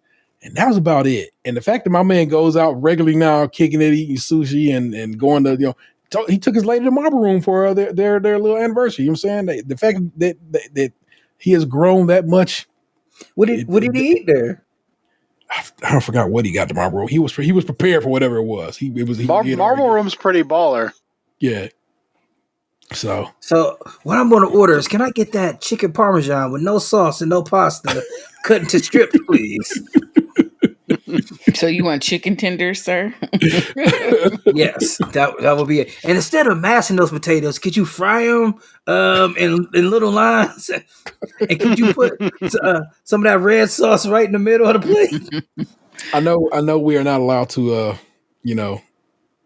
think of him as a person, but I always remember the episode of Cosby Show where he took all the little kids to the fancy restaurant and they was not fucking with the food.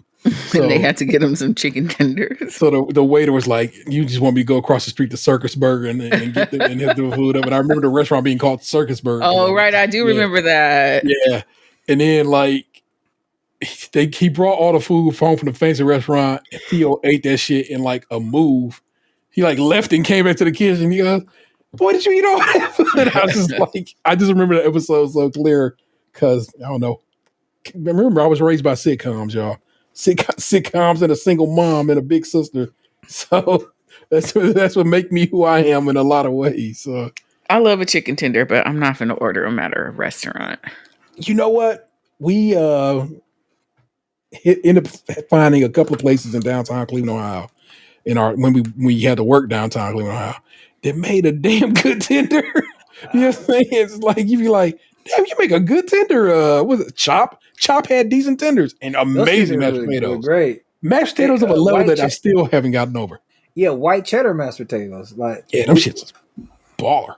We went to this place that's in here in Columbus called Kitchen Social. And it's funny. So my partner ordered this spicy pasta with shrimp and she gets the this don't even come with it. She gets the tenders on that pasta. After she tasted mine in Columbus is like, oh yeah, these tenders taste good with that. And I got a salad with chicken tenders on it. Well, it's called a crispy chicken salad. And it was funny because they handed her the plate, my salad, and they tried to give me her pasta. I guess because I ordered the more feminine thing. And it was funny because I didn't have that thought until I was listening to Doughboys last week, and Weiger said that keeps happening to him. Like when he goes to a restaurant, his wife will order something like a whiskey neat, and he'll get a fruity drink, and then she'll get the fruity drink, and he'll get the whiskey straight. He's like, no, that's the wrong thing. So I didn't have that in my head until then. Oh man. Is it not weird that Nick don't have his like he don't have Mitch over? I don't think so.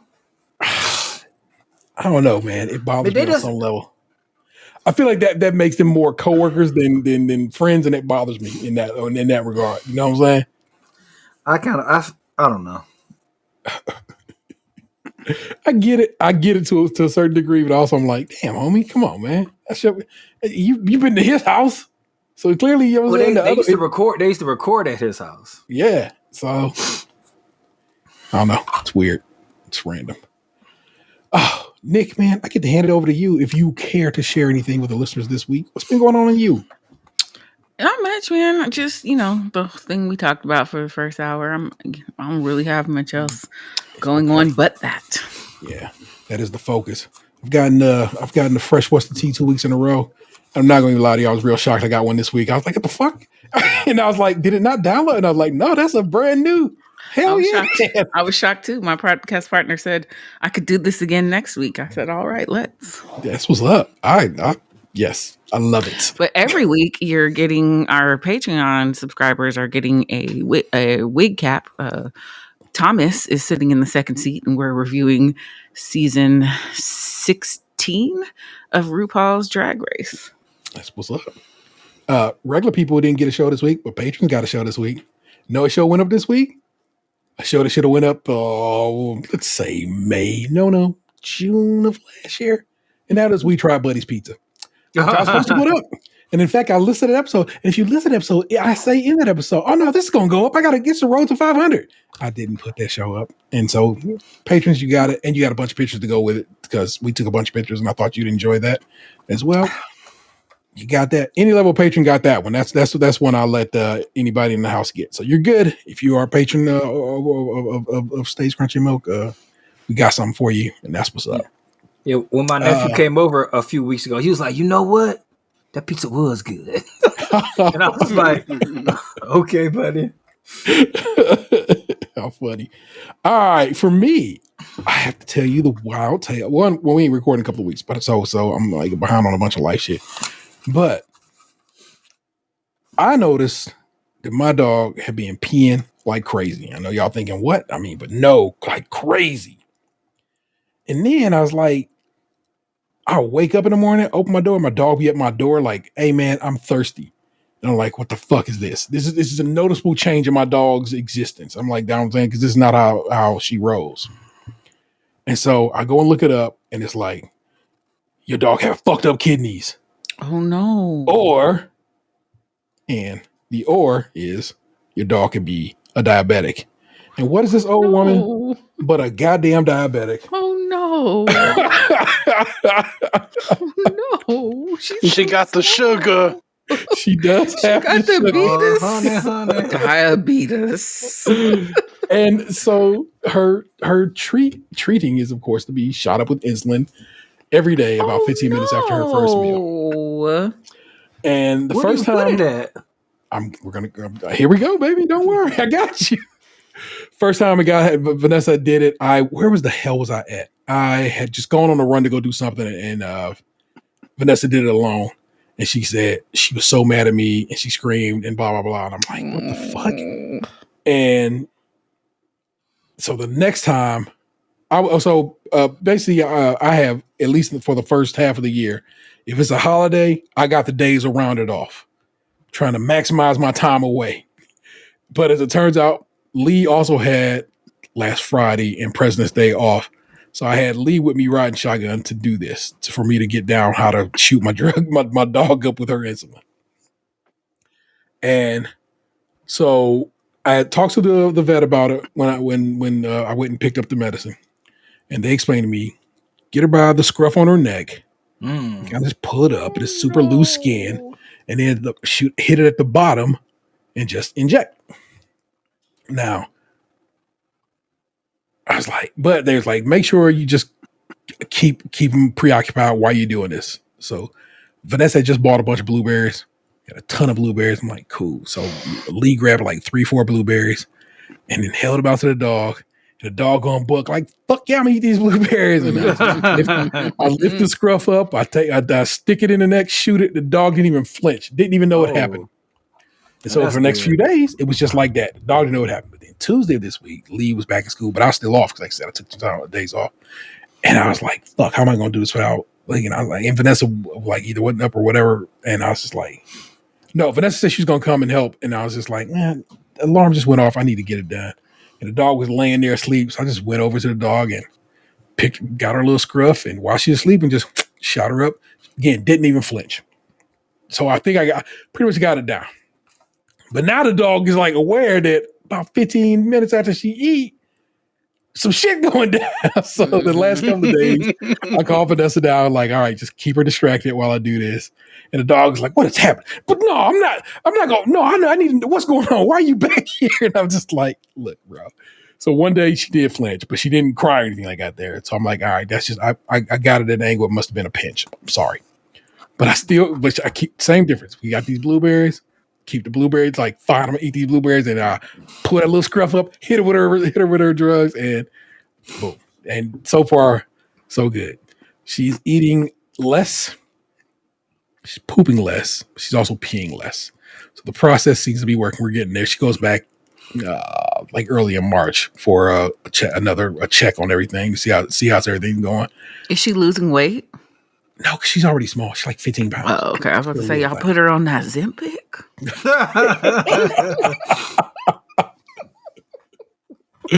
No, I think she honestly kind of came to a point where she's like, I don't fuck with this food no more. It had been like that before. Like I noticed it. I was like, why are you not fucking with this food anymore? So basically, I bought an absolute shit ton of wet food, which is grain free shit and so forth. And I get her like not high end, but she's a little, what I'm saying, a little nicer. And I mix it with her dry food. And I wish I could go get her bowl right now. This little punk ass bitch eat all. I don't even know how she do it. Because if you saw the little food she eat, it's little as fuck. She manages to eat all around it and then not eat any of the dry food. And I'm like, you are just such a little asshole. She got all the time in the world. True indeed. And she do sit there and works a little magic and eat all the wet food. Don't touch the dry. And I'm like, you are a magical little dog. I can't even be mad at you. That's fine. Eat your dang food. And I've been trying to read up on what I'm supposed to do about it and what I'm supposed to feed her. And like, look, 2 meals a day, 12 hours apart. No snacks in between, which is hard because I've been used to, give my dog here, treats. Eat a cheese stick, eat whatever, you know what I'm saying? But no, she's old and she, and of course it seems to come with age with all dogs, especially of her size and so forth. They're like, oh, how old is she? Oh, she's about to be 15 this year and so forth. Wow. And they're like, oh yeah, I promise you, if she make it to 15, and I talk to the right people, and they say this is not offensive, I'm having her a quinceañera. We'll find her a little dress, nice little tiara. We'll throw her a party because why not? And so yeah, I got a diabetic dog, y'all, and it's just, so of course I do, because why would I not? She's had too good a life, and she's fine. Like she's over the couch now, just out cold. She's like, I'm gonna be over here sleeping. Come wake me up when you get done. Oh, she got the diabetes. She got the beaters. It's so stupid. It's so stupid. But yeah, I get to become a good shooting. My children's mom had that's the right word, right? Yeah, my children's mother had gestational diabetes when she was pregnant with Lee. And I used to have to shoot her up. So they was like, you ever had to shoot a person up for her? I'm like, I have had to do that. So they're like, it's just like that. And I'm like, okay, you are absolutely not wrong, but still. When I came home from the hospital, they had me on the injectable blood thinner, so I had to shoot myself up twice a day. It's terrible. I had my mom do it the first time, but she was freaking out. So I was like, I'll do it because you about to hurt me. It's the finest little needle. Like I said, I've only made the dog flinch, I think they said twice now in this week of her being on the medicine. So it might be the meds that are uncomfortable and not the needle. That's the thing. I try to do they told me like, take them out, roll it in your hand. Don't shake it, roll it. I'm like, okay. And then I do the draw and I let it sit for a little bit. So it's not me hitting her with cold medicine, Yeah. Because it has to be refrigerated. So I just, it's a super short, it's a super fine gauge needle. And like I said, it's 4 units. So it's not even like I got a long plunge to make. It's just like a little. Still. Yeah, it is. No doubt. When you've not, and like I said, now she knows it. So now she's like, what is happening? Mm-hmm. So I got to work on a new pod. I'm probably just going to get her when she's asleep. It just works easier that way. That way I'm like not having like Vanessa come down here, help me try to sneak the dog, and I'll just do it. She could start sleeping with a shank under her pillow. You stab me, I stab you. Stab you back, man. Yeah. So yeah, you go walk up on her, she got a whole telephone book on her back. Armored up, ready for it to pop off. Oh my gosh. But that is what's on and popping in our worlds, people. You know what the deal is. Leave it all behind. We take a little tiny stroll over the mean streets of Reddit, where I've selected a few. I have not read them in their entirety in any way, shape, or form. I have read the titles and a little bit of the beginning paragraph, but I'm usually pretty unaware of how the rest of these things go. Here is your selection of Am I the Assholes. And y'all just tell me which one y'all want to roll with first. This one I thought was interesting. Am I the asshole for telling my nephew about the foie gras industry? Only reason I thought it's because Nick was flipping French on her show the other day. And I was like, foie gras coming up in discussion? Gotta talk about it. Am I the asshole for telling my kids if they want their late father stuff, they can come buy it at a yard sale? Damn. That's fucking harsh. Jesus. And am I the asshole for not giving my parents my inheritance? Damn. Which one would you like to hear first? I want to hear that second one. Yeah. That sounds appropriate. Am I the asshole for telling my kids if they want their late father's stuff, they can buy it at a yard sale? I don't know if I'm being a dick or not. I'm going to tell you you're being a dick. Unless you tell me your children are the worst children ever. Yeah, and asshole. then I'll may make a decision. My husband passed away 2 years. Okay, this is how it's written. My husband passed away 2 years ago. He had cancer, and he decided to not fight it. He passed away, and it has been rough for all my kids. They are adults. The oldest is 31, and the youngest is 25. I still live in the home my husband and I shared. I have been slowly getting rid of things, and I have asked the kids multiple times that if they want something, they need to get it. Nothing. Every time, they never take anything. I decided to have a yard sale, and what doesn't sell there, I will start putting on Facebook Marketplace and other platforms. I'm tired of looking at all my dead husband's stuff day in and day out. It's depressing. It's like living with his ghost. Living with a ghost, forgive me. I went over my sons to print out some flyers since my printer wasn't working. This is when I informed him I'm selling as much as possible. He got upset for selling dad's stuff. The rest of the kids were informed. The rest of the kids? You just told me there's two. I don't know.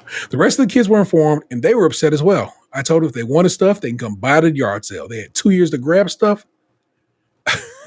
One called me a dick, and I'm doubting myself on this. All right. Is this person an asshole? No. I initially thought yes, but having read it, no. Fascinating. I disagree. I think this person is an asshole. Okay. I get that they want to get rid of this stuff because they are depressed about it. These children also lost their father, and maybe they weren't quite ready in these first 2 years to be going through his stuff. But it sounds like she went through it, though. She just need them to come get the shit. Like, because having gone through this with my dad, it was the same situation. Like, there was so much shit. And like, we threw a bunch of it in the garage, and eventually my sister moved into that house. So there is some stuff still there, but my sister is the hoarder. She's the one who don't want to get rid of the shit. But like 2 years, that's excessive. And I'm sure she knows exactly what everything is. It's probably packed away in catalog. She probably has like his clothes still hanging in a closet somewhere because you can't put that shit nowhere without it getting ruined. But like 2 years, come get that. That. Yeah. Like when my brother died, like my brother had a whole life above my head. And at first, it was like before my brother died, he was like, "Hey, kid, make sure you do the cleaning up there." And I was just like, "I'll try," but that shit was hard as fuck. Like going through the stuff, just looking at it, it was depressing, and I couldn't get through it. And my mother was like, "Can you help me?" And I was like, "I can't. I tried. I can't. I couldn't do it." So I know how that feels, and I'm still saying that person not an asshole. It's like to have reminders of that constantly in the every house every day is got to be heartbreaking. And the fact that your children couldn't be more of a support system for her when she's asking you, "Hey," like, we only get like a short moment of it, like listening to it. Who knows how many times, like throughout those couple years, that she's like, "Hey, can you help me, or look through it, or do you want any of that stuff?" Like, that shit is fucking overwhelming, and I'm glad she didn't go off more on them. Fair. Let's take a look at a comment. First up, you're soothing yourself in your way while being insensitive to your kids' needs. They are not ready to accept the loss completely, which is what I thought. You need to be rid of painful memories. That isn't everybody's way of coping. I suggest gently but firmly getting the kids to at least say what they might want by some near future date. Move the stuff into storage for your own peace if you need to have it out now. Who gonna pay for that? Yes. Yeah, and you don't know this woman's financial situation. She may not be able to afford storage. That could be a reason she probably selling some of the stuff as well. Like, hey, like this stuff this can help me move on, not only like mentally but financially. Yeah. Let's scroll. Mild, you're the asshole. Better way of handling this. I have to clear this stuff out. It's too tough on me to have to look at your father's things every day. Please come here by date X and help me sort things out.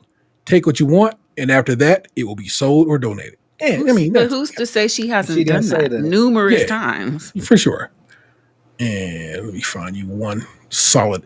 You are not the asshole. Not the asshole for wanting to clear out. You're the asshole for saying they should want to buy their father's possession at a yard sale. That is a little zesty. Tell them it's happening, and they can have their pick. That's not a good. You're not the asshole. Not the asshole. I think that for her to have that extreme of a response, I think that people are making terrible assumptions about this woman. Yeah. I feel like after 2 years and being frustrated and probably telling them numerous times and making numerous accommodations, she probably offered even, what do you want? I'll put it to the side, and got no response. I think this is her just being frustrated. This is not somewhere you get after asking somebody something a couple of times. Exactly. Not the asshole. I understand. Mom passed away 8 years ago and I had to clean out her house. She lived kitty corner behind my brother. I told him and all the grandchildren, 7, to take whatever they wanted, and I was going to get a dumpster for the rest. Goddamn. I waited 9 weeks and gave them a reminder every week. Mm-hmm. 9 weeks later, the dumpster arrived and we started cleaning the house out. The uproar was bad. I told them they had their chance and I was tired of paying the utilities. The house needed to be cleaned out so it could be sold. Some of them came by and dragged things out of the dumpster, and there's a rolly eye emoji. Of course, none of them offered to help. Yeah, so it's like that's probably more like what the situation is. This poor woman is putting up with children that, like I said, they may not be ready to deal with it, but it's time to deal with it. Sometimes it just is what it is. It's that time, and it must be dealt with. So call a therapist. Let your mother, who has to look at that stuff every day, let her have some peace. Yeah. Let's do this inheritance ones, because the foreign one seems like a good time. We can make some fun out of that one. This inheritance ones is weird. Hey, Reddit. Oh, forgive me. Am I the asshole for not giving my parents my inheritance? My parents my inheritance. No. Hey, Reddit. I never thought I'd find myself in this situation, but here with a problem that's tearing my family apart. So I'm going to ask you guys to answer my questions. Am I the asshole for not giving my parents my inheritance? Here's the deal. Recently, I received an inheritance from my late grandpa. It's not a small sum of money. And while I'm incredibly grateful for it, I've also been met with an unexpected pressure from my parents to hand over a significant portion of it to them. Now, don't get me wrong. My parents have done a lot for me over the years. They provided for me, supported me through tough times, and I'll always be grateful for that. But here's where things get tricky, and they're not exactly in a dire financial situation. They're not struggling to make ends meet or facing. That's what he wrote, or facing. That's how this is written. They're not struggling to make ends meet or facing, from what my auntie is saying, simply see my inheritance as a golden opportunity to try and bolster their own savings and live more comfortably. At first, I tried to brush off the hints and subtle nudges, hoping they'd understand that this money is mine to do with as I see fit. But as time went on, their requests became more obvious and persistent. They even went so far as to guilt trip me, playing the "We raised you, we deserve this" card and all that. However, one day when I came to their house for dinner, it was all normal at first, with all the usual nonsense about why I should give them my inheritance. They started, why is it written like this? Good gracious. They started saying worser and worse things. Yes, worser. About it. But I just tried to shut it down. My parents kept insisting on until my mother said, "Oh my God, OP. Okay, why don't you just hand over the money that was supposed to be ours, but that stupid old man gave it to you?" Whoa. Damn. With my father also badmouthed my grandpa with this, I livid telling that my grandpa, this is how this is written, y'all. It'll be in the show notes. You can double check that I'm not, wilding. telling that telling that my grandfather was the best person I have ever known. He was the best guy. Because if it wasn't for him, murder? I wouldn't be the person I am. And they can just shut the fuck up for once. Oh, For once, that was clear. Already and left the house. Reddit, I'm torn. On one hand, I feel a sense of obligation to help my parents, especially considering all they've done for me. But on the other hand, I can't shake the feeling that it's unfair of them to expect me to hand over my inheritance without question. I have seriously worked hard to build a stable financial future for myself, and this inheritance is part of that plan. It's not like I'm swimming in money. I have bills to pay, savings goals to meet, and my own financial responsibilities to consider. So am I the asshole for standing my ground and refusing to give my parents my inheritance? Or am I justified in prioritizing my own financial well-being? I'm genuinely torn, and I could use some perspective on this sticky situation. Is this person an asshole? Nah. No, it sounds like Grandpa knew the parents were fuck-ups. Mm-hmm. For real. I'm pretty sure this is just Charlie in a chocolate factory. You're giving an entire factory. But you shouldn't drink those fizzy Come on, liquid Charlie! Thank you. I'm glad you know it's the OG when you went with, you know what I'm saying, Willy Wonka. You know what I'm saying? You ain't trying to go for that new shit. Not the asshole. Your grandpa gave the money to you for a reason. More importantly, he did not give it to your parents for a reason. Their attitude is showing exactly why he did this. Keep the money. It's what he would have wanted. Don't let them guilt trip you or gaslight you. They don't need it. Use it to make your life better. Yep. I want to see if somebody actually called this dude an asshole. You're the asshole. I'm your mom, for God's sakes. I didn't ask to be here. No, you're the assholes come up when I do a search of the page. So I'm going to go with no one said this person's an asshole. They all know he's not an asshole. The grandpa knew something, or else he would have gave him something. Like he didn't even sprinkle him with a little. It was like, nah, I'm going to get us to Tiny Tim over here. He's the boy. He's the man himself. So I'm like, fair enough. That's wild. All right, last up. This is, I don't know. This is stupid to me. Am I the asshole for telling my nephew about the foie gras industry? I don't really know this industry. And in fact, foie gras is illegal in America. So, but sure thing, buddy. Let's ride through it. I have an older sister, Jennifer, and a younger sister, Angela. Angela is in prison right now, so her son Kenny is living with me. I don't know if saying your sister was in prison was necessary to this. Just everybody out here. Jennifer took him to the mall last Sunday since she wanted to buy him new clothes. When he came home, he seemed confused about something. I asked him what happened, and he told me they walked by a food vendor selling very nice smelling pies. Jennifer refused to buy him one, which came as a surprise since she has been more than willing to spend a lot of money on fine food for him. As it turns out, the pie is marketed as chicken, truffle, and foie gras. I told him that his auntie doesn't want to support the foie gras industry.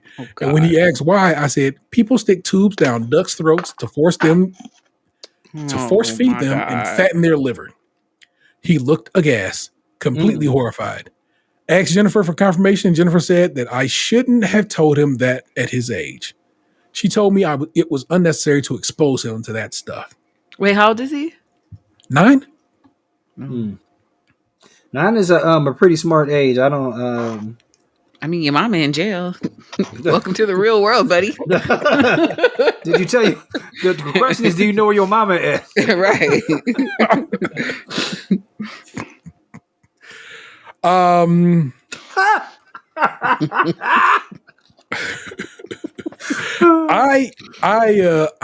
don't know when I knew what foie gras was, but it was kind of early in life because I think it probably came from one of the many PBS cooking shows I used to watch as a child. Yan Can Cook, Justin Wilson, you know what I'm saying? All these dudes I used to get down with who, would tell you about various foods and how they were prepared. And I think it's okay for people to know how their food manages to get to their table. And I'm gonna tell you, I was about good in 20 when I found out what foie gras was. Very grown. It was because of that episode of This American Life where the dude makes foie gras ethically. So that's when I found out about a foie gras. The dude in Spain who let the geese walk around and they would eat themselves silly regardless. I remember that episode. Yes. So I wonder if there's just a better way he could have explained it. Like they're very cruel to this animal, and Yeah. yeah, but I have someone who's going to be 9 next month. And I would definitely be like, hey, Spud, they force feed the ducks. Like, they put it, like, he would want to know how. And he would fucking Google it himself if I didn't tell him the right way. Or he'll be it's like, situational, right? Yeah. You got to know the kid, you know. That's true. Hey, but Nick, that dude, Mama in jail, that dude is. That's what I mean. Welcome to the real world, buddy. He ain't, Yeah. Why you ain't sugarcoating nothing with that dude? Right. Unless he think his mama on vacation. Yeah, that's what we told our cousins. Not the asshole. If you're his guardian, this is your decision to make. And if Jennifer is his guardian, she should have given him more power, given him a more PG answer, so he didn't ask you. AKA, I don't like the way they treat the animals in this food, similar to how we buy free range eggs, so the chickens are treated better. That's what I mean. He could have said that I don't like the way they treat these animals. Yeah. My man said they bust their head open, right? While they still alive. To the white meat, buddy. Let's see. I assumed it was duck liver since he told me it was $10, but it couldn't be a small piece with a small amount of goose liver. What the fuck, bro? Okay, OP, thank you for your additions to the program there. Weirdly, foie gras is probably the most ethically farmed poultry in the United States. The ducks live on smaller farms and are handled by people they're familiar with. Not like with most other poultry and egg layers. They live in horrible conditions and are basically tortured 24/7. Mm-hmm. If you eat conventionally farmed poultry or eggs, but not foie gras because you think it's torture, you've got pretty big behind yourself. Again, back to that This American Life story. American farmers were attempting to do what this dude did, and American ducks is like, I'm leaving. Whereas the Spanish ducks just stayed where they was at and hung out with the guy and whatever. It just did not work. They were in upstate New York, if I remember, and they would not get down with the get down. Yeah. And basically, he treated them so good that I thought it was they taught they ducklings like, this is the place to be. Yeah, to come on.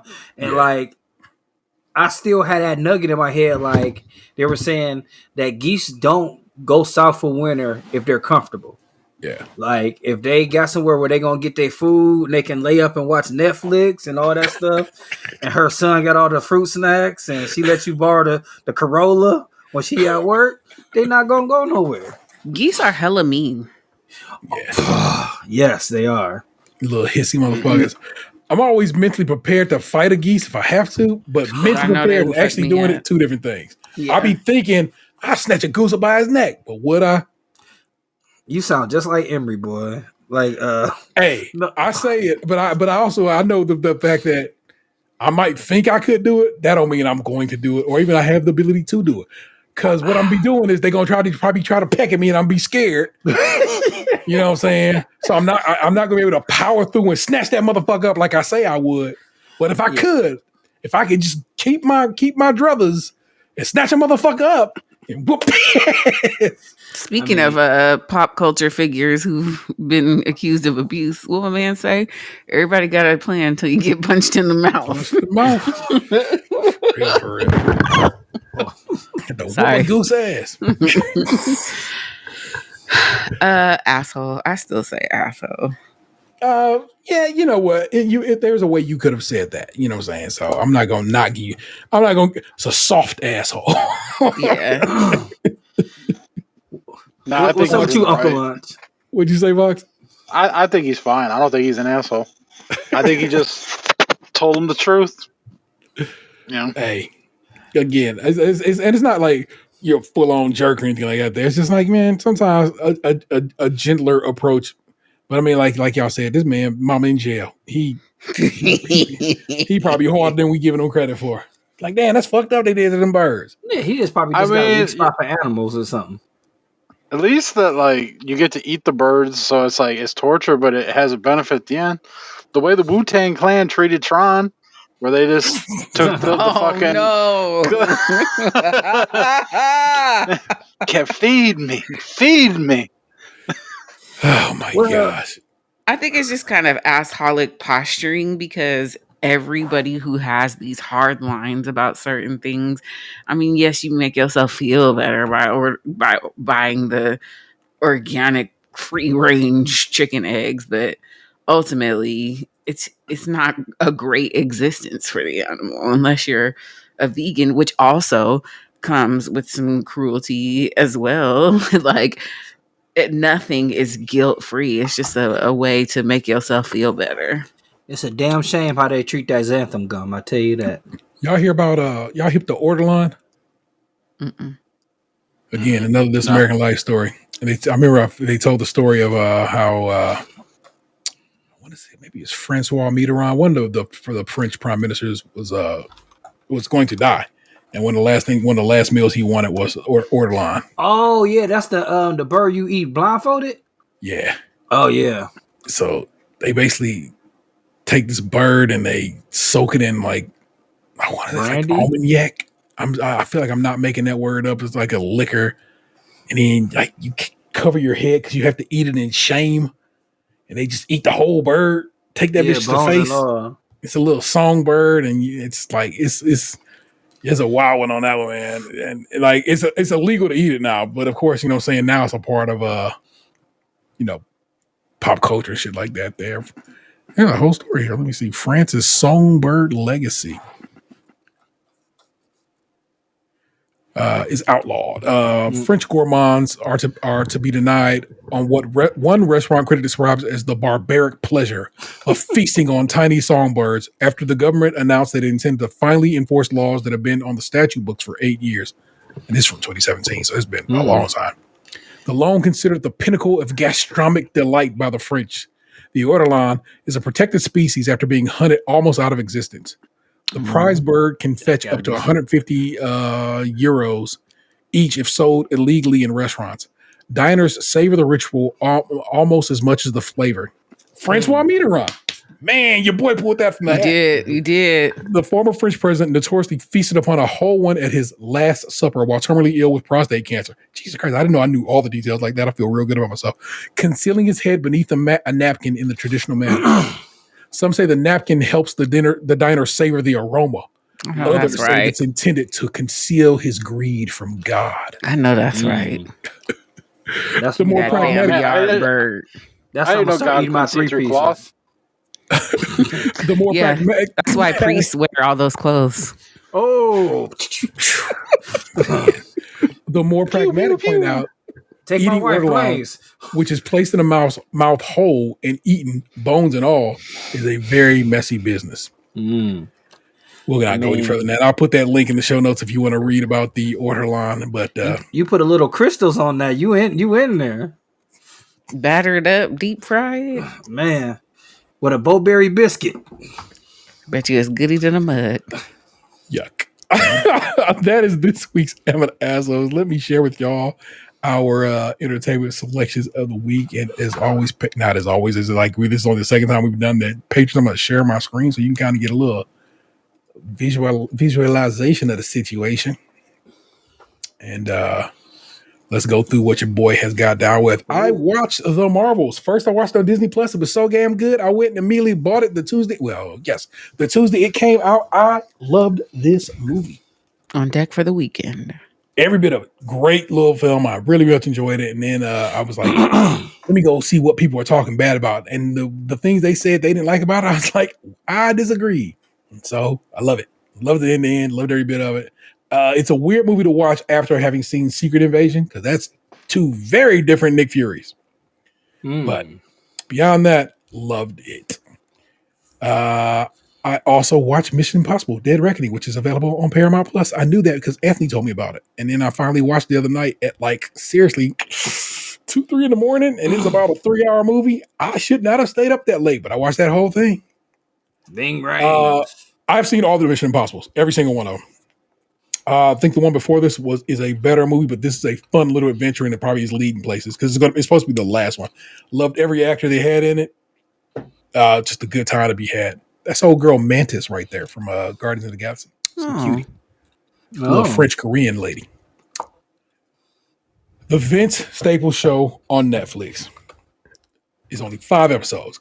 And Vince will tell you and did tell you if you was fucking with him about it on Twitter. That's what they pay for. And if you want to watch it, give it the double thumbs up. If you want more, give it the double thumbs up. That way I can get some love shown for it. So it is shadow of doubt one of the funniest shows I've ever watched ever. And he pointed out in an interview that there are no jokes in this whole show. It's just funny because it's funny. It is so black. And I say that shit with no doubt. I feel like black people are going to get more out of this show, and black people or people who know, get down, have gotten down with the black experience. I feel like they will get more out of this show than anybody who is not of that variety.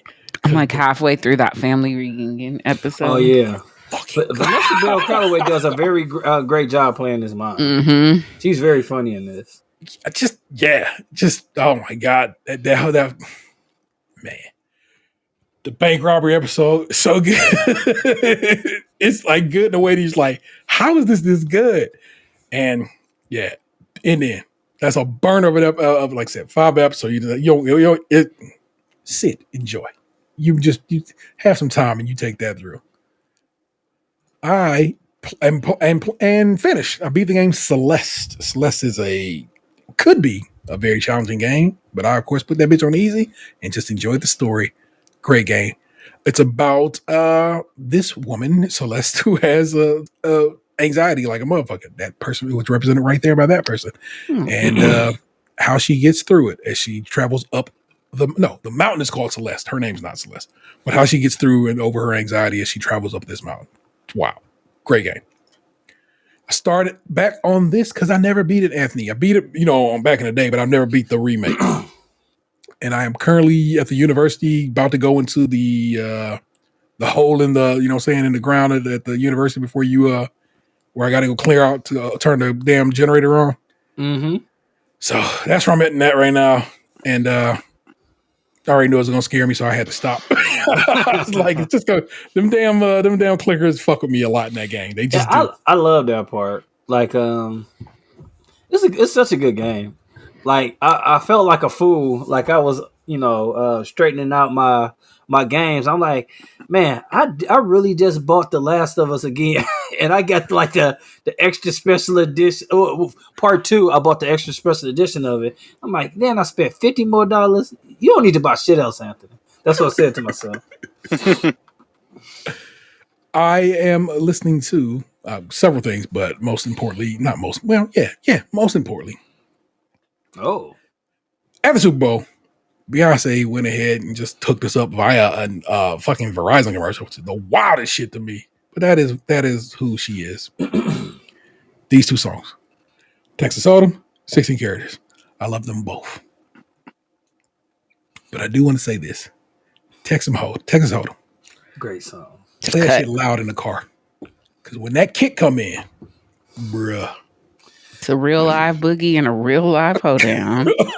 So I was listening to another podcast where one of the members of the podcast said that Beyonce was being shady because Usher also had an album to come out, and usually when during the Super Bowl, whoever performs gets a little uptick with sales of the album because they're performing the Super Bowl, and everybody doesn't know Usher, or people are getting back familiar with him. And it was like, man, she didn't give Usher a chance to shine by releasing this on the same day. Well, he released his album early, and they probably had a conversation about it. I'm more than sure they had a conversation, and that's why his album came out early. Not only did he release his album early, every song he performed and his new album, sales were up something like 500%. Something ridiculous. He got his shine. He got his appropriate level of shine. And she got hers with the #1 country song in this country. First time for a black woman to ever have that. He got bestowed upon her. He got Swizz Beatz' wife too.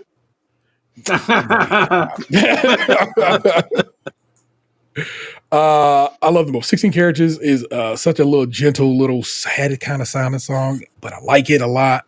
And Hold'em just goes hard. And so I played them both.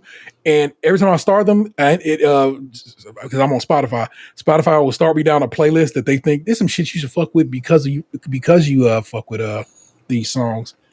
And so I discovered and was sending them to Nick as they was popping up. I was like, yeah, listen to this one too. So let me go to my little playlist. I have a playlist that's called Dumb Luck, and I put songs that I just discovered, out of dumb luck on there. Have they put Buckle Bunny in your rotation yet? No. So these are the songs I grabbed off that playlist. Wish You Were Dead by Lola Young. Think I'm in Love with You, Chris Stapleton. Chris Stapleton is a Stone Country singer. Wish I'm in Love with You. No, I Think I'm in Love with You. Goes. Okay. Dive by Olivia Dean. Another one that just goes. Back on 74 by Jungle. Another one that just goes. And Lover/Friend by Kaytranada and Rochelle Jordan. These are songs that came in a playlist that came after listening to Texas Hold'em in 16 Carriages. Put Buckle Bunny on your list to listen Buckle to. Bunny. I'll reach back here. Where the lyrics came from this time, Vora Dyer. This is the Earl Sweatshirt and the Alchemist. This is the indie version of the record, which comes on a lovely bit of silver vinyl. And I love it, and it's so good. And I literally spun it tonight, and it might be my favorite Earl Sweatshirt album. This arrived this week as well. This is Jaguar 2 by Miss Victoria Monet. It is absolutely gorgeous little gatefold record. I want y'all to see this. Look at the sleeve it comes in. Look at how nice that's dope. is. And it comes on this absolutely gorgeous Target exclusive round vinyl. And I absolutely love it, and I love the way it looks. That's all I've been listening to. Here we go. We move over to yours. So yes, I've been watching Curb Your Enthusiasm. It's been a pretty good season so far. Like, I know this is going to be the last season of this show. And Monopoly Go, yes, we still had a stranglehold on us, but I started playing this game called We Are Warriors. I'm digging that too. It's like one of those games, like you start off with a little knife at first, and then hey, you save up, you can get a gun. You save up more, you can get a bazooka, and then you start all over, and you build back up to just build up again. A nice little roguelike. Very cool. You got my music. Oh, I forgot to tell y'all this. I'll push play for you on this right quick. Of course, I've been back into Fortnite. And if you watch this video, you can see me get my victory royale. This person. I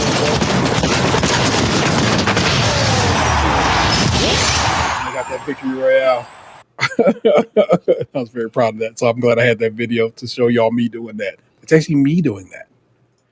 But don't worry, Aunt, I got you right here. To be or not to be? That's the question.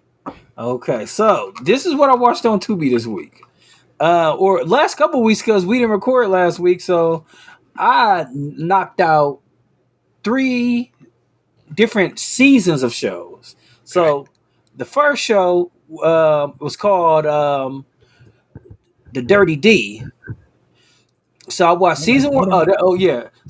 I watched season 1 and 2 of that.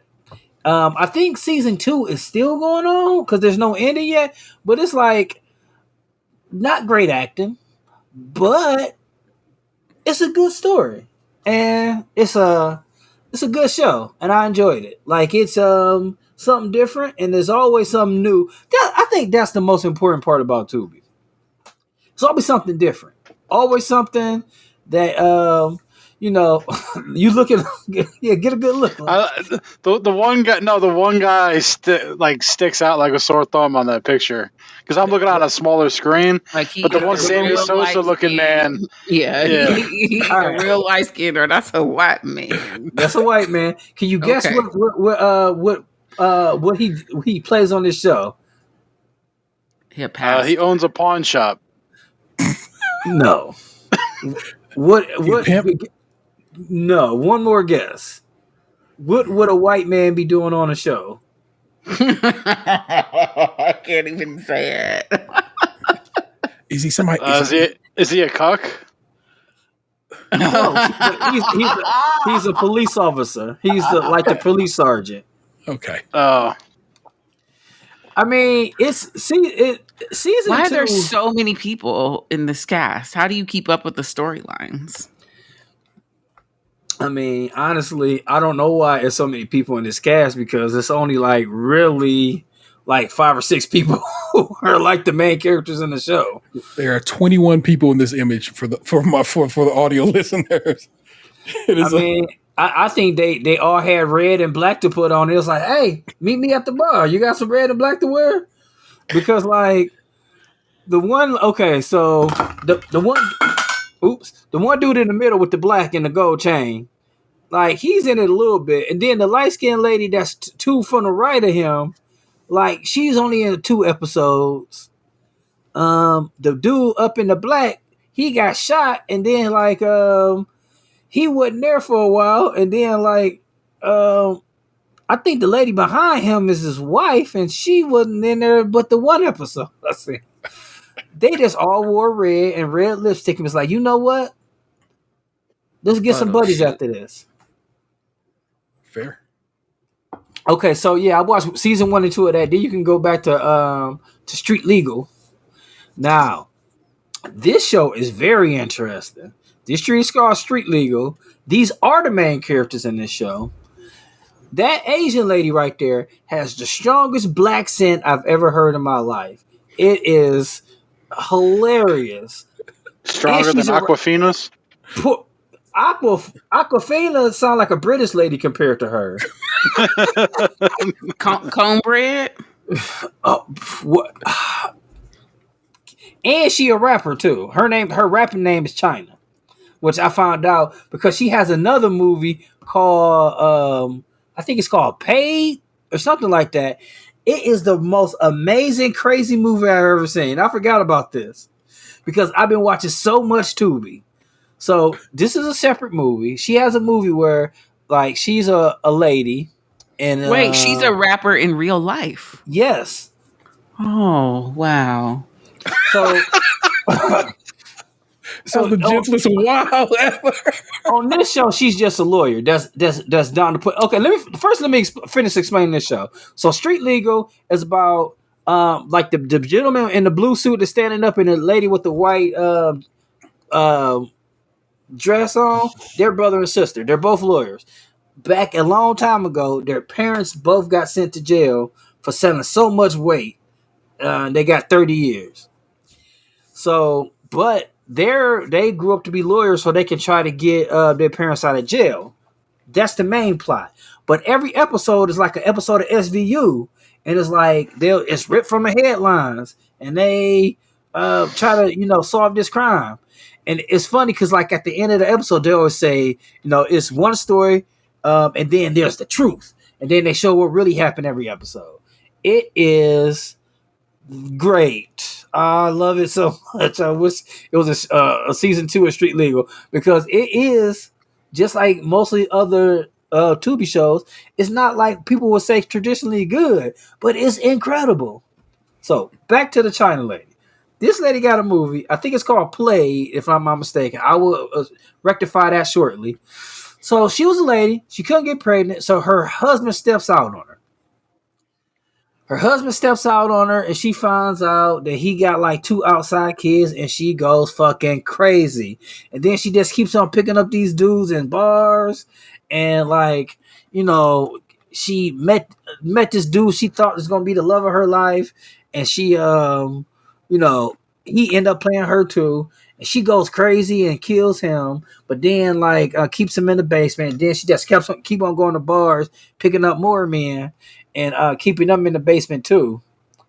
And then her father was a police officer and he like let her go, like let her dip out. And then at the end of the movie, she finds her ex-husband and she kills him and his wife and one of their kids and then takes the other kid to raise the kid. I'm like, what kind of unhinged shit is this? It was incredible. And that's what I've been doing this week. Like during the day, watching Tubi stuff. Oh, I'm not done with this movie. It's called 1985.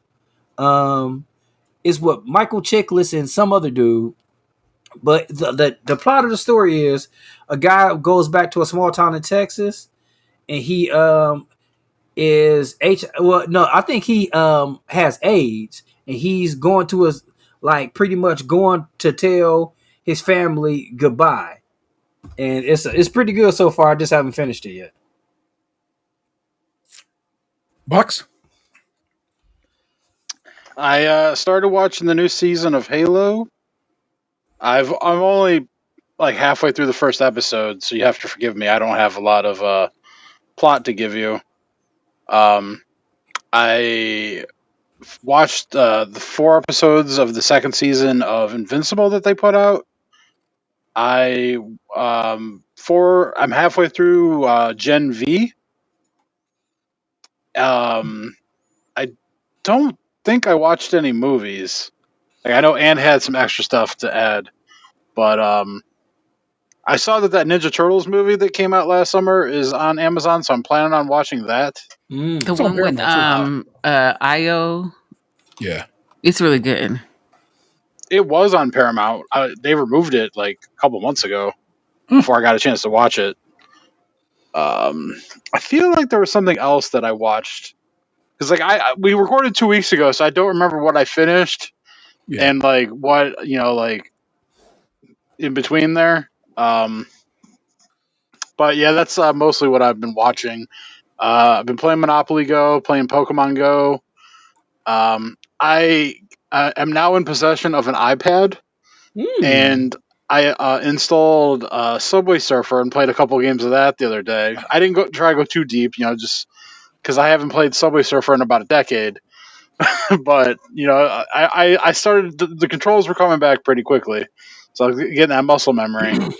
So that the way you said I came into possession, what happened? It was gifted to me. Okay. Legally, like it was given to me as a gift. Are you on the iPad now? Is this you iPad or are you on the Galaxy? No, this is still my old tablet. The iPad's upstairs. But yeah, I was gifted an iPad with a wireless mouse and a keyboard and screen protector. Nice. Oh. Dig. So my iPad stays right here on my desk, and it's how I basically watch YouTube while I work. It's just how I get down. I'm currently watching the Lakers Warriors game on the computer monitor screen that I watch TV on while I'm working. Excellent. It's actually right above you right now. And then we pass over to Nick. So, could you please catch me up on what's going on with this show? Yeah. Did I read somebody getting sued? I think one of the prior seasons, people are suing them. I'm not going to say that people are lying or that I don't believe their story, but a lot of it to me sounds like you didn't read your contract. And then I hear people saying things like they starved us and they cut us off from the, and I don't know. I feel like something like that doesn't just go away. Yeah. But I've not heard anything come of it. So maybe large sums of money, but I don't doubt that those production companies are evil and do nefarious things. Like I believe that to be true for sure. I forgot to also mention there's a new season of The Bachelor on right now that I'm currently watching. So this one, the dude picks the lady, right? Yeah. So Bachelorette is the other one. Okay. Yeah. So this Bachelor, because they're so incestuous, he was one of the final 2 of the last Bachelorette charity. And I think it's so weird because it's like you're heartbroken and still getting over a person that you quote unquote fell in love with. And now they're rushing you off to a mansion in Los Angeles to choose from 26 women to be your wife. And it all happens really quickly. So this guy, Joey, he is actually seemingly a very nice young man. When it came down to him and another couple of dudes with charity, I think, his racist uncle lost it for him because his uncle told Charity, who was a Black woman, like, you're not seeing the real Joey. I don't even know who this guy is that you've met. And so it planted these seeds of doubt in her head. And so she went with Doughton, who I loved for her. So now Joey is back picking women. And because Joey was the last of the white men with the Black bachelorette, they put several women of color in the house for him. Which I always have feelings about because I feel like this franchise doesn't do well with race at all. It's a decent season for drama and whatever. But speaking of doesn't do well with race, Love is Blind is back for its 6th season.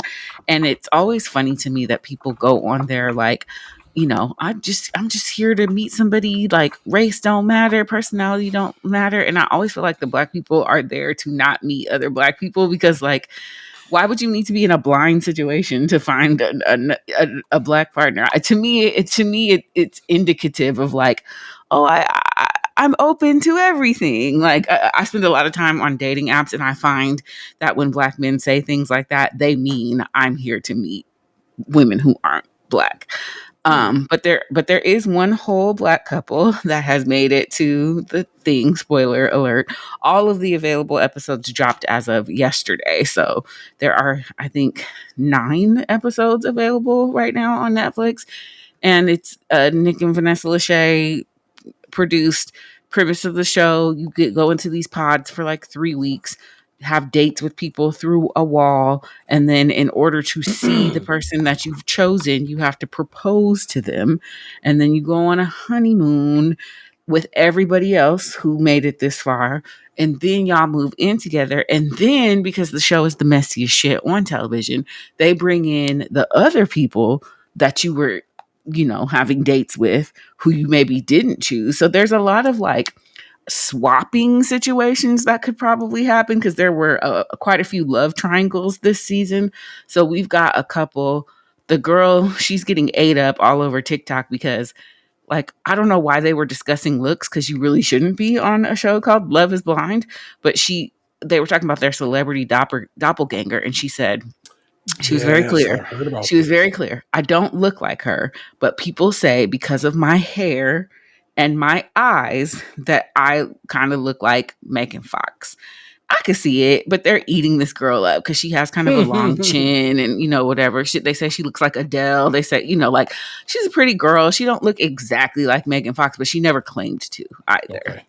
What's the best Megan Fox, like, jokes might make? Megan, what animal? No, they're being really mean because she's a curvier girl and like she has a long chin, so they're like calling her Natalie Nunn and shit. And it's like, you can't do anything about your chin length. Like, it's such a weird thing to make fun of someone about. But she's a pretty girl. She's not like a twin of Megan Fox. And so he said in his interview, he hasn't yet to say it to her face, that he feels like she lied to him and misrepresented the way that she looked. But he's very attracted to her, is what he said. But there was another woman there who he fell in love with, who told him very late in the game that she had a 12-year-old daughter, and that shook him. And so he went the other way. So now he tried to like friend this other chick on Instagram, and they all met at a barbecue, and it's so messy. It's so messy. Nobody went for, Megan St. Bernard, just an easy dog joke. Come on, people. I don't know. I'm not looking into the comments like that. I've just mostly seen her TikToks being like, y'all are mean. Oh my gosh.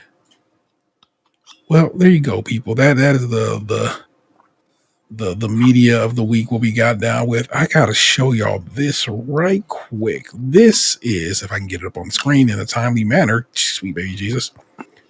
It's taking so much longer than it should. Let's go with this one. Oop, of course, it opened on the wrong side of the screen. Crack this bad boy open. You, my little patron babies, get to see this. Boop, boop, boop. It's a standardized version now, new standardized version of our logo. It's based on our Pride logo, but it's not with Pride colorized colors. But I got somebody on Fiverr, because I always go to Fiverr to get shit done like this, and said, I need a more just a standardized version of the logo, because it's not that I don't want to always have our Pride logo. Pride logo is dope. And in fact, like I said, the basis of this logo is indeed our Pride logo, but just like a standard color situation. Send it to the fellas. We had a couple of options, but this is the one they signed off on. And of course, the great state of Ohio, which is always a secret little extra in our logos, all our logos, in fact. I had to have him, the guy, change it to red, because of course Ohio State colors are crimson and gray. Not because Ohio's a red state. Don't go out like that. But I'm happy to have it. It is that has officially been crossed and moved over to everywhere. And in fact, I even got the old TikTok up and running this week and edit it again. You know, as I go through continue to learn of how to edit. I edited and I'm an asshole together for TikTok this week, and I think it turned out pretty well. My son was like, "You should have cut that little gap of silence out right there." I'm like, "Look, man, that's the first." I'm a rookie. I'm trying to get better as it works out. But everywhere has the new logo on it, and it's available over on our merch store. And in fact, I ordered the shirt. I have a shirt on the way with that logo on it. I can't wait for it to get here so I can rock it. Also got a podcast hoodie, because I said I was going to give me a fresh podcast logo joint. So that's what's up with that. You too could be getting down over there, because I said. But let me give you the whole spiel. You know what it is. Please rate, review, subscribe, and share the show wherever possible. Be very nice if you did that.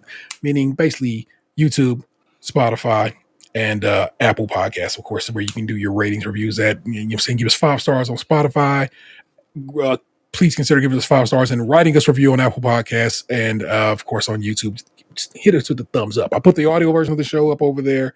If you're a Patreon, you of course get the video version of the show over there. And make it a point to just make sure you give us a thumbs up and subscribe over there. Patrons at the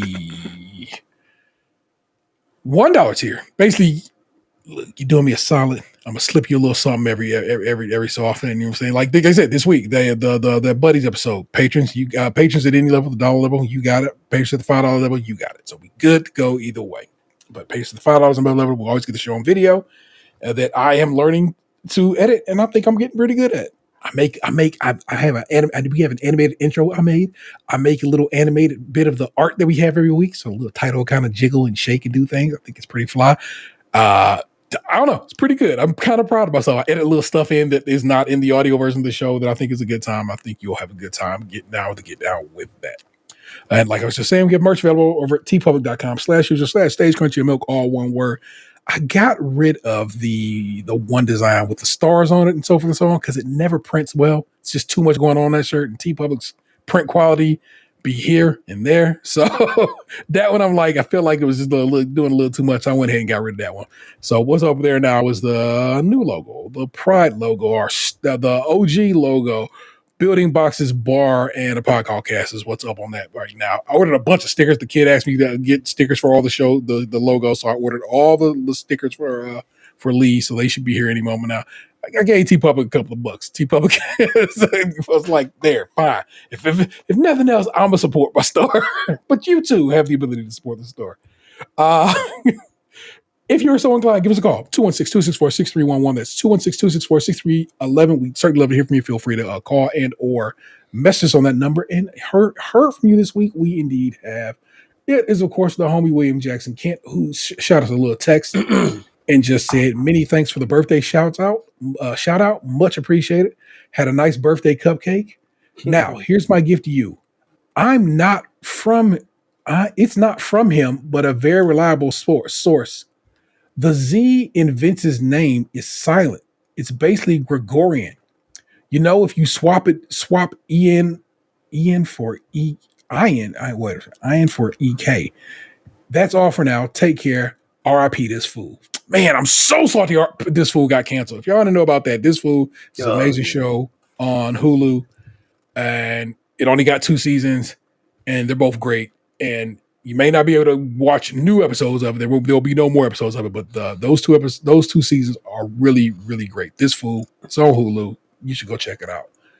Definitely a comfort show that you can just just ride out to and just watch a bunch of times, and it's just as funny as the last time. Yeah, for sure. And of course, got just a little interaction over on the Spotify page, and it's from our homeboy Carrie. And Carrie said, "I should be getting down with Patreon soon. Love me." And also, he said he loves him some gizzards, seasoned and fried. So there you go. That's who fucking with gizzards, y'all. People who listen to this show. I've had gizzards, Carrie. I've tried it. So it's not like I have not attempted to get down with gizzards. They just don't do it for me, man. They got a weird metallicness to them that I don't appreciate. They real gamey. Yeah, be careful. You can probably get gout from eating too many. I mean, I feel like gizzards is like every now and again. I don't think my man wrecking shop on gizzards on the reg. You know what I'm saying? My mom grinds them up super finely for like her dressing, rice and cornbread. Oh yeah, I do recall people putting gizzards in dressing. Damn, you took me back to my youth. Mm-hmm. Bruh, every church or family event, including up into my grandfather's passing, so that was 2012. We would go to this community center in Millington, Tennessee, and all these church ladies would make this dressing that was always lightweight, kind of wet, so you definitely wouldn't fuck with it. But it always had like boiled eggs chopped up in it too, and so forth and so on. It's like the wildest onion bits and shit. It's like, and they always would put gravy on it. It's like, it's already wet. Why the fuck is you putting gravy on it? I did not understand it, but I remember that taste. I remember that look, and like, yeah, just like I said, in you know, that giblet gravy. And yeah, that's exactly what it is, man. It's like, man, that is. I wonder who those people are and how they all know they keep pass that recipe on. It goes back to slavery. We were given all that offal, and we had to do with the part of the animal that nobody else wanted. Yeah. Oh, anyway. Nick, thank you so very much for coming through last minute. And so far, I try to be better about scheduling, but also I truly just want to talk to you. I was like, cool. It's all good. I was so happy to do it. I don't typically I have, my Zumba on Thursday or whatever, but y'all start late enough that I can slide on in. So I appreciate you having me and everybody talking me through my anxiety. It's very helpful for the upcoming trip. I'm like, you'd be generally excited for somebody. I'm like, I'm so charged up and gassed up for you to go kick it and squeeze you. I can't wait to see all your pictures and just yap at you about what you did, how you did it, and so forth and so on. And if you're gonna go do it again, all that good shit. I'm just hyped. So I'm excited for this, and I'm glad I got to talk to you about it, because that's what's up. I'm get so excited for trips. That's what I'm saying. I'm excited to just drive up the way this weekend. It was almost last weekend, but it started snowing up the way I was talking about going. And I was like, I ain't driving through Buffalo in snow in any situation, because it could take a real bad turn quickly. So I'm glad we did not do it that way. All right. Yeah, okay. I think we've addressed and hit everything we're supposed to. Yes, my dog has diabetes. Kind of sucks. If your dog got diabetes, or you know a dog that do, and you have some experience in that matter, holler at your boy. Well, let me know what you feeding your dog, what you I'm saying, protein situation. They tell me not to let them snack, but I figure, I'm saying, if it's diabetes, like diabetes, right? They can probably have protein, right? It's not gonna fuck with their blood sugar too much. They probably get some chicken or something on the low, right? It's a little snack. You know why? No, okay, fine. Nothing said at all. That is, of course, the 216's own young Ant. Yes, not as young as I used to be. Hey, you still younger than me, so it works. 5 years. That's the big homie lunchbox 2099. In the Zoom call. Sir, this is not Zoom. Don't ever. That's my very tiny. If you met Nick, I'm saying, compared to me, Nick is a short person. But everybody's short compared to me, so it's just what it is. But I'm a tall person. Like, for a woman, I'm above average height. Vanessa say the same shit to me. I'm tall for a woman. I'm like, no, Vanessa's sure. Tiny. She's like 5'5". She's 5'9". Is she? Yeah, she is. Why did I think that she was little? And I've like literally put my arm around her. 5'9" is tall for a woman. Trust me, I hear it. But like I said, she's beneath my chin. So it's just little to me. You know what I'm Right. saying? But that is the world's fabulous NicJu. She hosts What's the Tea? She hosts a drag race recap show, the Wig Cap on her on their Patreon. So you need to be getting down with that so you can go listen to that. She is a host of our own Krunchy, which might be getting a new show, y'all. No mics to it. Is going to be getting a new show. I got somebody working on a logo for that one right now, and I'm gonna go ahead and share with you right now. It's called So Chef. It's a bear recap podcast. Me and my man Chalfie is working on right now in the background. We'll let y'all know how it gets down. Trust me, he came with that name, and I thought it was the dopest thing in the world. If you think of what that So Def logo look like, that's dope. I got some shit going on. And I was just like, I'm putting that on KP feed. It makes sense. It works in that situation. So sooner than later, you will have a show on there to fuck with if you are down with a Krunchy to get down with in between seasons of Bake Off and the American Baking Show. American Baking Show. Are you going to have your own like code name for that show? You give me like Jermaine Duty. Hadn't considered, but who knows?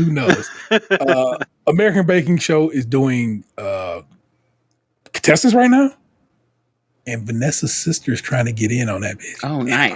Don't let me get somebody I know on that show. That's dope. Cause over y'all bitches. Me who just made it over y'all bitches. I am the internet's Tayrell 713. You have just been podcast too, and I know you loved it. We will do it again next week, and until then, peace. What happened to your ass? It used to be beautiful.